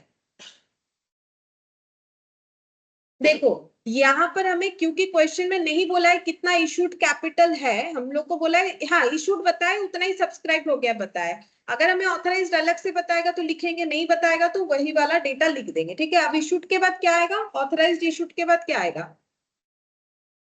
सब्सक्राइब। कंपनी को पहले ऑथराइज्ड कैपिटल चूज करना पड़ेगा ना, हम लोगों ने स्टार्टिंग डे में पढ़ा था। उसके बाद क्या, इशूड, फिर उसके बाद क्या आ जाएगा, सब्सक्राइब। तो कितना सब्सक्राइब हुआ है, क्वेश्चन में बोला था फुल्ली सब्सक्राइब हुआ है, तो सब्सक्राइब कितना हो जाएगा, 30,000, इक्विटी शेयर ऑफ ₹10 ईच। तो इक्विटी वगैरह ये सब ना तुम लोग को पूरा लिखना पड़ेगा, अभी तो हम शॉर्टकट में लिख रहे हैं, 3 लाख, ठीक है। ये हो गया, इसको भी क्लोज कर देना है। अब नेक्स्ट क्या लिखेंगे, कॉल्ड अप एंड, क्या होगा, called up and paid up share capital. Company ने कितना कॉल्ड अप किया और कंपनी का कितना शेयर जो है पेड अप हुआ, ठीक है। अच्छा, अब ये तुम लोग कैसे कैलकुलेट करोगे, तो देखो मैंने तो एक स्ट्रक्चर लिखवाया है, लेकिन हम पहले तुम लोग को समझा देते हैं एंट्री के बेसिस पे, ठीक है। तो तुम लोग एकदम स्टार्टिंग एंट्री में चलो, ठीक है। कौन सा वाला क्वेश्चन, ये राम वाला ही ना, हाँ। ये देखो, तो यहाँ पर जाओ, यहाँ पर देखो हम लोगों के पास पहले कितना शेयर इशू हुआ था बोलो तो टोटल, ये तो स्टोरी में जाओ, यहाँ पर कितना हुआ था, 30,000। ये कहाँ गया, ये देखो कंपनी ने कितना शेयर इशू किया था, बोलो 30,000, ठीक है। अच्छा, अब इसका मतलब कंपनी ने 30,000 शेयर्स के लिए तो कॉल्ड अप किया था, लेकिन पेड अप क्या पूरा हुआ, नहीं, दो शेयर होल्डर ने गड़बड़ कर दिया है। तो 30,000 से कितना माइनस करोगे, बोलो कितना शेयर कैंसिल हुआ, पहले 500, फिर कितना कैंसिल हुआ, 1000, ठीक है। अच्छा, फिर री इशू कितना हुआ? 500 प्लस 750। तो इतना कैपिटल, इतने सारे शेयर्स का पैसा आना चाहिए। पहले कितने शेयर्स का पैसा आना चाहिए? 30,000।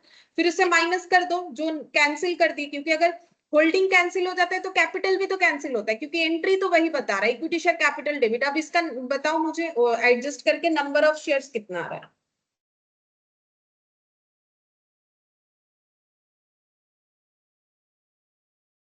30,000 माइनस 500 माइनस ये 500 तो कैंसिल आउट कर दो, कितना हो जाएगा? -250। हाँ बोलो। 29,750। तो कंपनी को कितने सारे शेयर्स पे पैसा मिलेगा? 29,750। पहले इतने पे मिलने वाला था, इतना कैंसिल हो गया, फिर इतना री इशू हो गया, तो 29,750 शेयर्स पे जो है कंपनी को पैसा मिलेगा, ठीक है। तो यहाँ पर लिखेंगे, ठीक है। मैंने यहाँ स्ट्रक्चर में जो है दूसरे तरीके से लिखा है, लेकिन ये ज्यादा आसान होगा, दिखा देते हैं। रुको, यहाँ पर मैंने कॉल्ड अप शेयर कैपिटल लिखवा है। कॉल्ड अप यहाँ पर कितना है बोलो तो? अभी इस क्वेश्चन के अकॉर्डिंग कॉल्ड अप कितना है बोल सकते हो? 30,000। मैंने नंबर ऑफ शेयर्स लिखा है, वैल्यू नहीं लिखा है। कॉल्सिनेरियर कितना हो जाएगा? कॉल्सिनेरियर 1500 शेयर्स पे। हाँ, वैल्यू अलग अलग है कि किसी ने किस पे कॉल्सिनेरियर किया, किसी ने किसी पे कॉल्सिनेरियर किया। फिर फॉरफीचर, फॉरफीचर कितना हो गया? फिर से फॉरफीचर हो गया हम लोग का 1500 शेयर्स पे, ठीक है। और यहाँ पर मैंने फॉरफीचर शेयर्स को ही फिर एड बैक, यहाँ पर ये फॉरफीचर जो है एड बैक हुआ है, ये वाला नहीं है। Forfeiture of shares add back कौन सा हो रहा है? Share forfeiture is added to called up share capital only forfeited share were not reissue. मतलब जितना शेयर री इशू नहीं हुआ है उसका फॉरफीचर अमाउंट ऐड करेंगे। क्यों करेंगे सोचो? जो री इशू नहीं हुआ है उससे जो हमें पैसा मिला, हम लोग तो वो रिटर्न नहीं कर रहे हैं, तो वो हमारे टुवर्ड्स कैपिटल क्या होगा? रह जाएगा। तो वो अमाउंट हमें ऐड करना है। तो ये थोड़ा सा लिखने का तरीका अलग है। बेटर ये है कि हम लोग नंबर ऑफ शेयर से कैलकुलेट कर लेंगे तो हो जाएगा, ठीक है। तो ऐसे नहीं लिख के नंबर ऑफ शेयर्स पे ही लिख लोगे तो हो जाएगा। एक ही बात है, इससे भी हो जाता है, ठीक है। चलो अब हम लोग यहाँ पर लिखते हैं कॉल्ड अप कैपिटल। देखो यहाँ पर 30,000 माइनस कर दो 1500, डायरेक्टली 1500 मैंने माइनस कर दिया, ठीक है। 1500 प्लस कितना हो जाएगा? टोटल करेंगे तो 1250। कितना हो गया? 29,750 equity share at the rate of 10 each. कितना हो जाएगा? 2,97,500, ठीक है। और ऐड क्या करना है? ये तो हो गया कौन सा वाला बोलो तो? कॉल्ड अप माइनस क्या हो गया? कॉल्सिन एरियर। और ऐड करेंगे फॉरफीचर शेयर का वो अमाउंट जो हम लोगों ने री इशू नहीं किया है, ठीक है। तो यहाँ पर लिखो फॉरफीचर शेयर्स, ठीक है। फॉरफीचर शेयर्स जो हम लोगों ने री इशू नहीं किया है, तो वो कितना होगा? चलो एंट्री में जाके देखते हैं। तो देखो शेयर फॉरफीचर में पहले देखो क्रेडिट कितना आया है? 7,500। फिर डेबिट कितना हुआ है? 2,500। फिर डेबिट कितना हुआ है? 3,500। तो नेट जो हुआ है वही वाला अमाउंट हम लोग का वो शेयर्स का निकल के आएगा जो हम लोगों ने रीइशू नहीं किया है। तो एक बार लिख के देखो, 7,500 माइनस 2,500 माइनस 3,500। 7,500 माइनस 2,500 माइनस 3,500, देखो कितना होता है?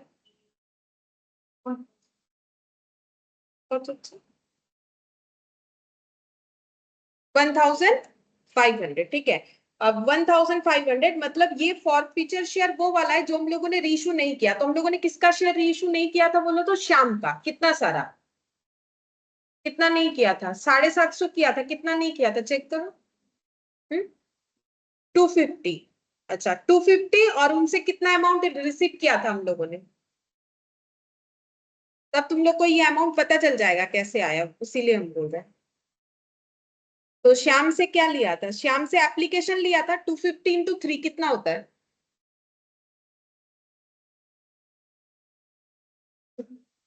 750 और 250 इंटू 4, सॉरी 250 इंटू कितना हो जाएगा, और 3 रुपीज अलॉटमेंट का, मतलब बेसिकली 250 इंटू 6 करो, कितना आ रहा है 1500। नहीं समझ में आया? देखो 250, मैंने क्या बोला, कौन सा फॉरफीचर का अमाउंट ऐड होगा, जो शेयर्स हम लोगों ने रीइश्यू नहीं किया। तो किसका शेयर रीइश्यू नहीं किया बोलो? श्याम का। ये देखो श्याम का शेयर रीइश्यू नहीं किया, तो कितना सारा नहीं किया 250। अच्छा, तो इस पे जो शेयर फॉरफीचर का अमाउंट मेरे पास रह गया, मतलब कंपनी के पास, वो तो कंपनी वापस नहीं करेगा, कितना रह गया 3 टुवर्ड्स एप्लीकेशन और 3 टुवर्ड्स अलॉटमेंट, क्योंकि प्रीमियम भरा था तो वो तो नहीं लेना है, तो इंटू 6 करने से कितना आएगा 1500 आ गया। ऐसे भी निकाल सकते हो, और चाहो तो वो शेयर फॉरफीचर डेबिट क्रेडिट देख के भी निकाल सकते हो, दोनों में से जो सूटेबल हो। ठीक है, 250 इंटू 6 रुपीज, ठीक है, वो भी चाहो तो साइड में लिख लो, 250 इंटू 6 रुपीज करोगे तो भी आ जाएगा। ठीक है, जैसा करना चाहो। ये वाला अगर 250 इंटू 6 रुपीज करोगे, यहाँ पे लिख दो श्याम का, ठीक है, और 6 रुपीज में क्या है, 3 फॉर एप्लीकेशन और 3 फॉर अलॉटमेंट। ठीक है, ये खुद के समझने के लिए, दो चीज नहीं लिखना है, किसी भी एक तरीके से ही करना है। ये ऐड क्यों हुआ, क्योंकि हम लोग ये निकाल रहे हैं कि हमारे पास कैपिटल का कितना पैसा पड़ा हुआ है। तो हमारे पास, अगर हम लोगों ने फॉरफिटेड शेयर को रीइश्यू नहीं किया, तो वो कैपिटल का पैसा तो हमारे पास ही पड़ा हुआ है, तो वो ऐड होगा। और यहाँ पर ये कौन सा अमाउंट आ गया कि हमारे पास कितने शेयर्स का पैसा बचा, 30,000 शेयर्स हम लोगों ने इशू किया था, लेकिन उसमें से 1500 शेयर्स हम लोगों ने कैंसिल कर दिया और फिर से 1250 री इशू किया, तो इतने पैसे बच गए। और जो फॉरफिटेड शेयर्स को फर्दर हम लोगों ने री इशू नहीं किया, तो उस पर कितना बचा, 1500 बचा। तो टोटल लगाओ कितना होता है, कितना आ रहा है 2,99,000। ये अमाउंट हम लोग का कहां पर चला जाएगा, बैलेंस शीट में। ठीक है, तो बैलेंस शीट में सिर्फ नोट्स का वैल्यू लिखना होता है 2,99,000। ठीक है, 2,99,000। और ये जो हम लोगों ने निकाला ना, इसका भी ऑल्टरनेट है। जैसे देखो मैंने ये 2,97,500 निकाला, वो भी हम बताते हैं, तुम लोग किस और एक तरीके से भी निकाल सकते हो। निकालना क्या है, कैपिटल का वैल्यू। तो एक बार कैलकुलेटर लो, देखो 15,000 जो है हम लोग का कैपिटल डेबिट है, देख रहा है 15,000, तो लिखो पहले 15,000, ये देखो 15,000 डेबिट। ठीक है, और उसके बाद यहाँ पर कैपिटल, ये देखो 12,500 क्या हो गया है, क्रेडिट। ठीक है, अच्छा, और कैपिटल कहीं दिख रहा है हम लोगों को, नहीं, और तो कहीं नहीं दिख रहा है। अच्छा, तो ये वाला, अच्छा ये दोनों का नेट करो कितना आता है, डेबिट और क्रेडिट, मतलब डेबिट ही आएगा, कितना आ रहा है 2,500। ठीक है, अच्छा, अब इसमें 15, इसमें कितने शेयर्स का कैलकुलेशन हुआ है, ये वाला और ये वाला, मतलब राम और श्याम का। राम और श्याम का अगर हटा देते हैं तो 30,000 में से कितना हट जाएगा, क्योंकि उनका अलग कैलकुलेशन हो गया। राम का कितना था 500, श्याम का कितना था, तो 1,500 लेस कर दो, कितना होता है इनटू, इन पे, इस पे तो सभी ने पैसा दिया है, कितना हो जाएगा 2 लाख प्लस ये वाला 2,500 करके देखो कितना आता है, 2,85,000 प्लस 2,500,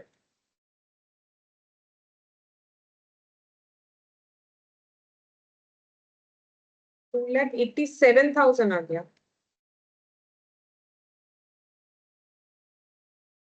कैपिटल का वैल्यू भी तो वैसे करके आना ही चाहिए 30,000 पे पहले। अच्छा, इस पे ना पूरा और भी कैलकुलेशन करना पड़ेगा, क्योंकि किसी ने एप्लीकेशन दिया है, किसी ने अलॉटमेंट दिया, इस तरीके से कैलकुलेट किया हुआ है ना। ठीक है, नंबर ऑफ शेयर्स पे करेंगे तो एक ही बात होना चाहिए, देखो नंबर ऑफ शेयर्स पे करते हैं या इस पे करते, बात तो बराबर है। To equity share capital 12,500 credit, और यहाँ पर 15,000 डेबिट, तो ये हो गया 2,500 डेबिट। अच्छा, ये डेबिट और वो तो क्रेडिट हो रहा है, तो माइनस करना पड़ेगा, माइनस करने से तो और भी कम हो जाएगा, 2,99,000 आ जाएगा, आना चाहिए ना 2,99,000। अच्छा ठीक है, ये कैलकुलेशन करके देखेंगे एक बार कैसे करके होता है। ठीक है, ये भी हो जाएगा, ऐसे करोगे तो भी आएगा आंसर। ठीक है, अदरवाइज वो नंबर ऑफ शेयर से कर दो, एक ही बात है। ठीक है, ये भी होना चाहिए, एक बार ट्राई करके देख सकते हो घर पे कि ये डेबिट क्रेडिट करके भी, एडजस्ट करके भी हो जाता है। अच्छा, अब नेक्स्ट हम लोग बैलेंस शीट का कौन सा पोर्शन में जाएंगे, यहां तक हम लोग का 2,99,000 हो गया। अब रिजर्व सरप्लस का नोट बनाओ। Next, reserve surplus note number 2। Note number 2, reserve and surplus. तो रिजर्व सरप्लस में क्या क्या आएगा, बोलो क्या क्या आएगा। एक आ जाएगा हम लोग का सिक्योरिटीज प्रीमियम और कैपिटल रिजर्व। सिक्योरिटीज प्रीमियम का कैलकुलेशन करना पड़ेगा, कैपिटल रिजर्व तो कैलकुलेटेड है ही। कैपिटल रिजर्व देख देख के लिखो कितना है। कैपिटल रिजर्व एंट्री में एक ही बार आया, ना तो कुछ ऐड करना है ना तो कुछ लेस करना है। कितना है 500। सिक्योरिटीज प्रीमियम निकालना पड़ेगा, तो कैसे निकालोगे, देखो हम लोग कितना शेयर इशू करने गए थे, टोटल 30,000 शेयर। तो हमें सिक्योरिटीज प्रीमियम का वैल्यू कितना लिया हुआ है 2 रुपीज करके। तो हम लोग को 30,000 पे 2 रुपीज करके इतना मिलना चाहिए था, लेकिन इतना तो नहीं मिला ना। अच्छा, तो 2 शेयर होल्डर ने प्रॉब्लम किया है, बाकी सबने पैसा दिया, एक राम ने और एक श्याम ने। किसने प्रीमियम नहीं भरा, राम ने। तो श्याम ने तो प्रीमियम भरा है, तो राम का प्रीमियम नहीं मिला होगा, तो उतना माइनस कर देंगे। तो राम का शेयर कितना था और कितना मिलना चाहिए था प्रीमियम का 1000, मतलब 2 मल्टीप्लाई करके। तो 60,000 मिल जाता अगर कोई डिस्प्यूट नहीं करता, क्योंकि 500 शेयर्स पे डिस्प्यूट हो गया तो 1000 नहीं मिला, तो कितना मिला होगा 59,000। अब टोटल कर लो कितना होगा 62,500। अब ये अमाउंट तुम लोग को लिख देना है बैलेंस शीट में, 62,500 लिखो, 62,500 यहाँ। अब टोटल कर लो 62,500 और 2,99,000 कितना आ रहा है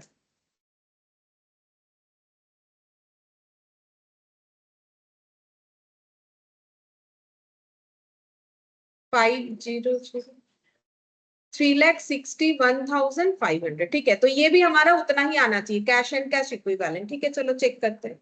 फिर नोट नंबर बनाओ 3, note number 3, cash and cash equivalent, cash and cash equivalent. ठीक है, क्योंकि हम लोगों ने पूरा एंट्री नहीं किया है कि वहां से देख के ऐड वैड करके लिख ले, तो हम लोग सेपरेट सेपरेट चेक करेंगे। ठीक है, तो सबसे पहले लिखो एप्लीकेशन का हमें कितना मिला होगा, पहले बताओ एप्लीकेशन का कितना मिला होगा।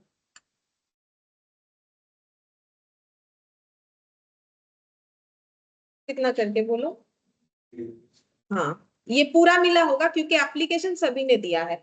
तो 30,000 इंटू कितना हो जाएगा 3 रुपीज, कितना हो गया 90,000। अच्छा, इसके बाद कौन सा अमाउंट मिलने वाला है अलॉटमेंट। ठीक है, तो अलॉटमेंट बोलो कितने शेयर्स पे मिला, क्या 30,000 पे पूरा मिला, नहीं, किसने नहीं दिया, राम ने। तो 30,000 माइनस कर दो, राम का शेयर कितना है 500।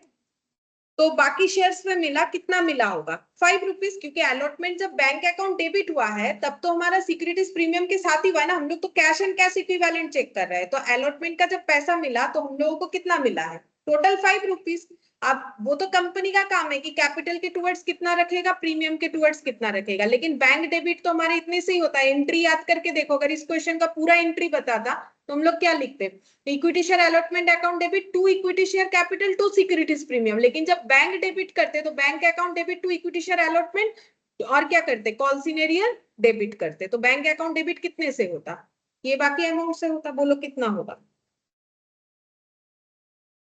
500। ठीक है, अब कॉल, कॉल मनी, कॉल का कितना 30,000 शेयर पे मिलने वाला था, लेकिन किसने कॉल नहीं दिया, दोनों ने नहीं दिया, राम और श्याम। तो दोनों का हटाओ शेयर 500 और एक का 1000 और मल्टीप्लाइड बाय कितना होगा, जितना नंबर ऑफ सॉरी पर वैल्यू था कॉल का 4। तो कितना हो रहा है देखो। अच्छा, ये तो हो गया हम लोगों का फर्स्ट टाइम जब इशू हुआ उस कंडीशन पे। ठीक है, उसके बाद हम लोगों ने री इशू किया, तब भी तो हमारा बैंक डेबिट हुआ। तो बोलो उस पे कितना होगा री इशू जब हुआ। देखो तुम लोगों ने लिखा होगा 12, 15 टू 8 10,000, वो भी लिख सकते हो, या फिर यहाँ पर एक बार दोबारा 12, 15 टू 8 लिख के 10,000 लिख सकते हो। अब टोटल करके देख लो कितना आता है।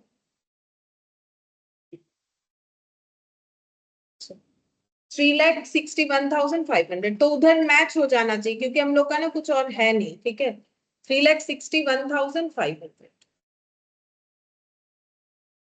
3,61,500, 3,61,500। तो ऐसे करके कैलकुलेट होगा।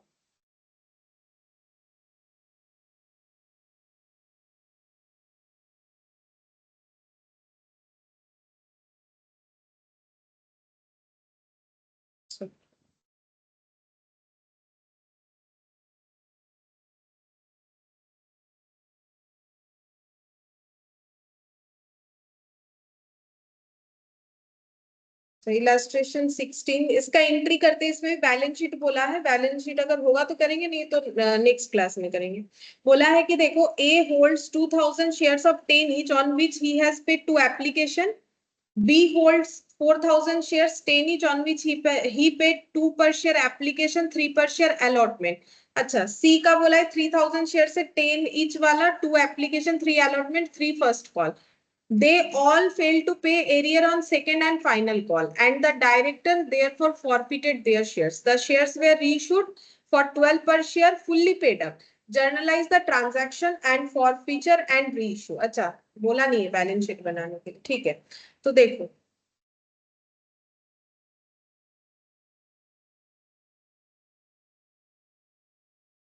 इलस्ट्रेशन 16, ठीक है। 3 जन है, एक है A, फिर B और C, ठीक है। अच्छा, इनके पास कितना शेयर्स था, इनके पास कितना शेयर्स था, और इनके पास कितना शेयर्स। तो देखो 2000, 4000 और C का है 3000, तो 2000, 4000 और 3000, ठीक है। और सभी का शेयर कितना करके है, @10, @10, @10, ठीक है। अब किसने क्या पेमेंट किया है, एप्लीकेशन, अलॉटमेंट, क्या क्या था देखो, एप्लीकेशन, अलॉटमेंट, फर्स्ट कॉल और फाइनल कॉल, ठीक है।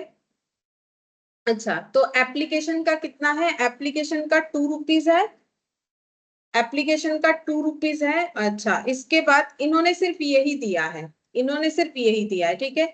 अब इनका भी देखो, एप्लीकेशन का 2 रुपीज था, इन्होंने दिया है, इन्होंने शायद अलॉटमेंट भी दिया है, चलो चेक कर लेते हैं। और यहाँ पर 3 पर शेयर ऑन अलॉटमेंट मनी, इन्होंने 3 पर शेयर अलॉटमेंट मनी दिया है, बाकी फर्स्ट और फाइनल कॉल नहीं दिया है, ठीक है। और सी ने और एक एक्स्ट्रा दिया है, एप्लीकेशन दिया, अलॉटमेंट दिया, फर्स्ट कॉल दिया है शायद, देखते हैं। 3 ऑन फर्स्ट कॉल, हाँ 3 रुपीज फर्स्ट कॉल का इन्होंने दिया, कौन सा नहीं दिया, फाइनल कॉल नहीं दिया, ठीक है। तो यहाँ पर 3 और यहाँ पर भी 3 आ जाएगा क्योंकि सेम शेयर है, ठीक है। तो फाइनल कॉल कितने का होगा, अगर टोटल शेयर 10 रुपीज का है, 2 रुपीज, ठीक है। तो 2 रुपीज इन्होंने ये नहीं दिया, ये नहीं दिया, 2 भी नहीं दिया, ये नहीं दिया है, ये वाला नहीं दिया है, और ये भी नहीं दिया है, ये कैलकुलेशन होगा, ये 2, ये 2, ठीक है। अच्छा, अब हम लोग को बोला है कि ऐसे करने पे दे ऑल फेल टू पे arrears on second and final call and the director therefore forfeited their share, the shares were reissued 12 rupees करके, ठीक है। तो ये सारे शेयर्स को फॉरफिट हो गया, फॉरफिट ऑल शेयर्स, कितना हो रहा है, 2000, 4000 और 3000, कितना हो जाएगा, 9000, ठीक है। और री इशू हुआ है सारा शेयर्स, ठीक है। री इशू हुआ है, कितने में हुआ है, @12। क्वेश्चन खुद बताए, तो इस बार री इशू में लॉस हो रहा है कि नहीं हो रहा है, बोलो। 10 का शेयर 12 में री इशू हो रहा है, तो फिर लॉस तो नहीं है, प्रीमियम में री इशू हो रहा है, ठीक है। अच्छा, तो चलो एंट्री ही करना है, एंट्री कर लेते हैं। तो सबसे पहले क्या लिखेंगे, फॉर फ्यूचर का एंट्री लिखो, equity share capital account debit. तो कितना शेयर फॉरफिट हो रहा है, 9000 शेयर्स, और टूवर्ड्स कैपिटल हम लोग कितना हटा रहे हैं, 10 रुपीज, तो कितना हो जाएगा, 90,000। फिर क्या लिखेंगे, 2 शेयर फॉरफीचर, तो ये कैलकुलेट करना पड़ेगा, बोलो कितना फॉरफीचर में कितना अमाउंट जाएगा, जितना रिसीव हुआ है। कैसे करके निकालेंगे, वर्किंग नोट कर सकते हो, अदरवाइज जो है ऐसे भी निकल जाएगा। ये देखो, हम यहाँ पर दिखा दे वर्किंग नोट करके, ये देखो। तो सबसे पहले ए का कैलकुलेट करते हैं, तो ए से कितना मिला है, बोलो 2000 इंटू 2 कितना हो जाएगा 4000।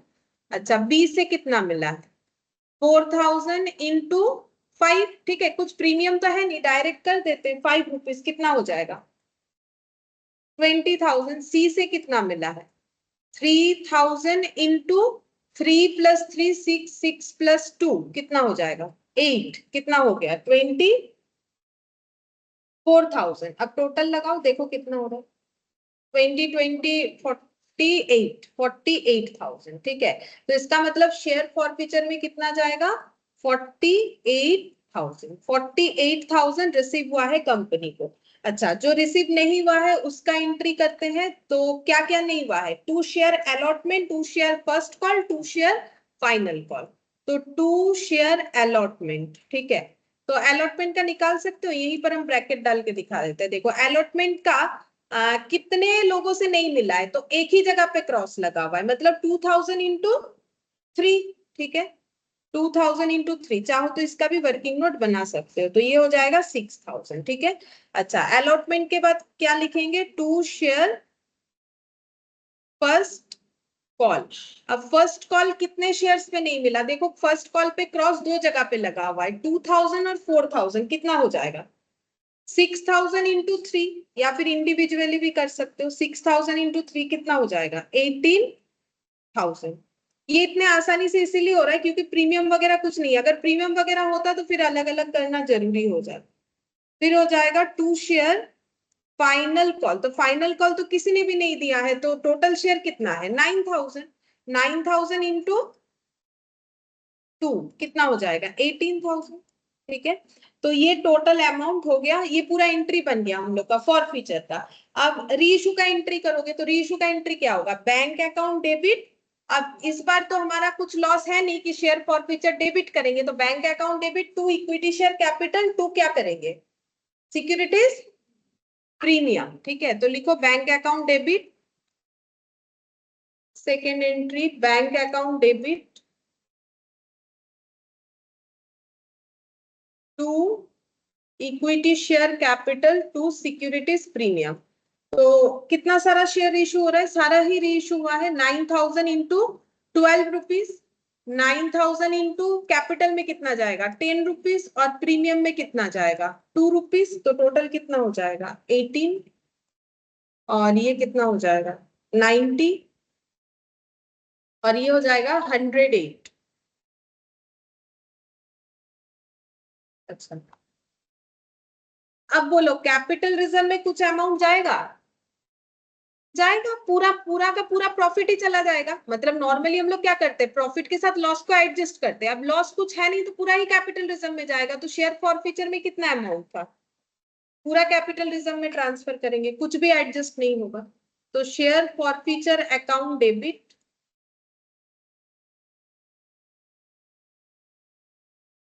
टू कैपिटल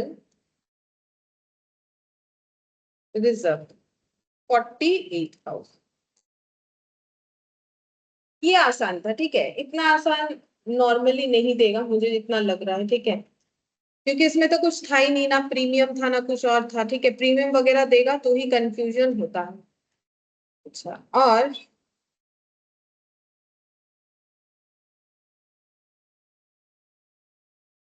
यहाँ पर अच्छा हाँ ये एक छोटा सा पॉइंट है, यही बताएंगे लास्ट। इलास्ट्रेशन 17 देखो कभी कभी क्या होता है हम लोग शेयर इशू करता है कंपनी, उसके बदले ना पैसा नहीं लेता है, कुछ एसेट खरीदना है तो कंपनी जाके जो सप्लायर है एसेट का उसको बोल देता है कि आप मेरे से कम एक काम करो आप शेयर ले लो, ठीक है। अगर वो मान जाता है तो एसेट खरीदने का नॉर्मली एंट्री क्या होता है asset account debit to cash या बैंक या टू क्रेडिटर।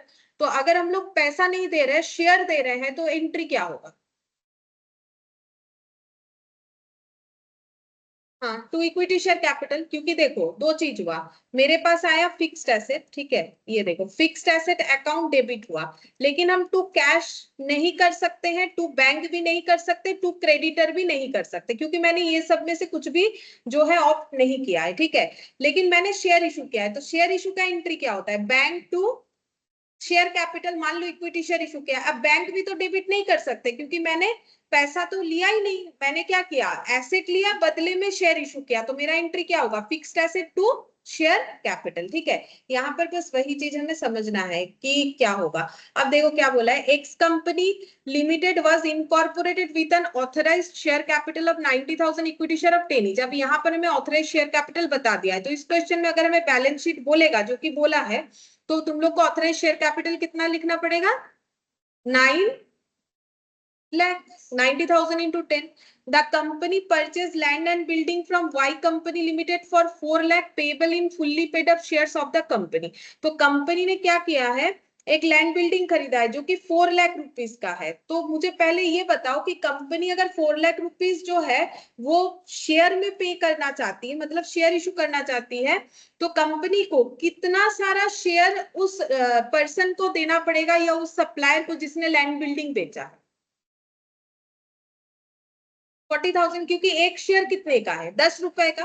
तो कंपनी बोल रही है मेरा एक शेयर कितने का है, 10 रुपए का। ठीक है, तो मुझे अगर किसी को 4 लाख रुपए देना है तो मुझे कितना सारा शेयर देना पड़ेगा। ठीक है, तो हम लोग कैसे निकालेंगे, 4 लाख डिवाइडेड बाई 10 करने से हमारे पास आ जाएगा कितना सारा शेयर देना पड़ेगा, 40,000। ठीक है, तो ये जो है ये हम लोग हमेशा इशू प्राइस से डिवाइड करेंगे। ठीक है, नंबर ऑफ शेयर्स जब फाइंड आउट करेंगे। ठीक है, तो लिखो इसमें इलास्ट्रेशन 17। सबसे पहले कैसे शेयर निकाला जाएगा, क्योंकि इसमें शेयर निकालना जरूरी है।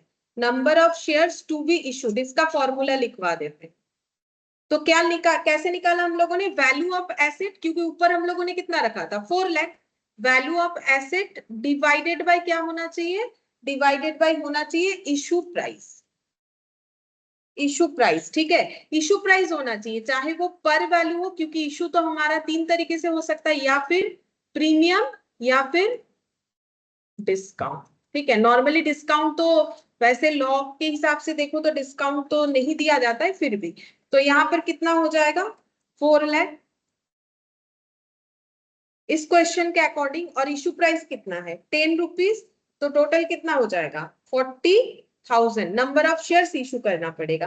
अब एंट्री लिख लो। ठीक है, सिर्फ एंट्री लिख पाएंगे, एंट्री लिखो, क्या एंट्री होगा, पहले क्या खरीद रहे हैं, एसेट, एसेट का नाम क्या है, land and building, account debit कितने का है, 4 लाख का है। ठीक है, टू क्रेडिटर का नाम लिखते हैं, एक बार ड्यू करते हैं, टू वाई कंपनी लिमिटेड, इनको ड्यू कर दिया। ठीक है, ये ड्यू एंट्री किया। अब जब पेमेंट करेंगे तो कैसे करेंगे, Y company limited account debit, अगर कैश या बैंक देते, मतलब चेक में देते तो फिर टू कैश या बैंक करते। अब यहाँ पर क्या लिखेंगे, टू इक्विटी शेयर कैपिटल, कितना शेयर इशू करना पड़ेगा, 40,000 शेयर 10 रुपीज वाला, कितना हो जाएगा 4 लाख। ठीक है, अच्छा अब यहाँ पर ये तो पॉइंट कंप्लीट हुआ हम लोग का एसेट वाला, और इस क्वेश्चन में आगे एक पॉइंट और बोला था वो बताते हैं। देखो यहाँ पर ये पॉइंट के बाद हम लोग को बोला है कि the balance of shares were issued to the public, बाकी शेयर्स पब्लिक को इशू किया गया है, which were fully subscribed and paid for, तो बाकी शेयर्स कितना होगा 50,000। वो पब्लिक को इशू किया गया है, फुल्ली सब्सक्राइब्ड भी हुआ है, फुल्ली पेड भी हुआ है, तो उसका एंट्री क्या होगा, पब्लिक को शेयर इशू किया है तो एंट्री क्या होगा, बैंक अकाउंट डेबिट, क्योंकि देखो हमें यहाँ पर एप्लीकेशन अलॉटमेंट तो कुछ बोला नहीं है, पूरे 10 से एंट्री कर देंगे, तो 50,000 इंटू कितना हो जाएगा 10, कितना होगा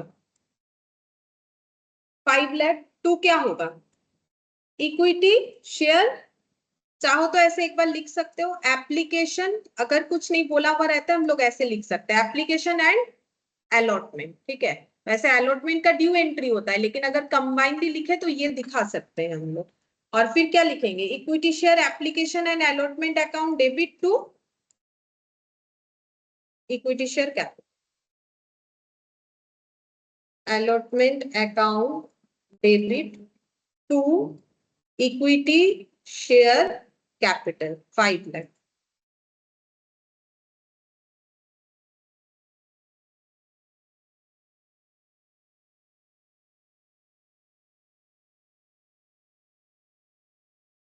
और अगर ये नहीं लिखना है तो फिर directly bank to equity share capital लिखने से भी हो जाता है। वैसे अलॉटमेंट का ड्यू होता है, लेकिन एप्लीकेशन एंड अलॉटमेंट अगर हम लोग एक साथ लिखे तो इस तरीके से रिसीव एंट्री के साथ दिखा सकते हैं, या फिर सिर्फ एप्लीकेशन भी लिख सकते हो, क्योंकि हमें तो अलग अलग बोला ही नहीं है कि कितना अमाउंट किसने दिया है, किसमें होगा। ठीक है, जैसे 10 का कोई बाइफर्केशन तो है, तो इसमें जो बैलेंस शीट बोला है वो तुम लोग होमवर्क बनाओ घर पे, ठीक है। बैलेंस शीट कैसे होगा, यही लास्ट क्वेश्चन था, और इसके बाद एमसीक्यूज है, और यहाँ पर कुछ 2 और क्वेश्चन है, ठीक है। तो लास्ट नेक्स्ट क्लास में खत्म हो जाएगा, उसके बाद शायद टाइम भी बच जाएगा, ठीक है। आज इतना ही करते हैं।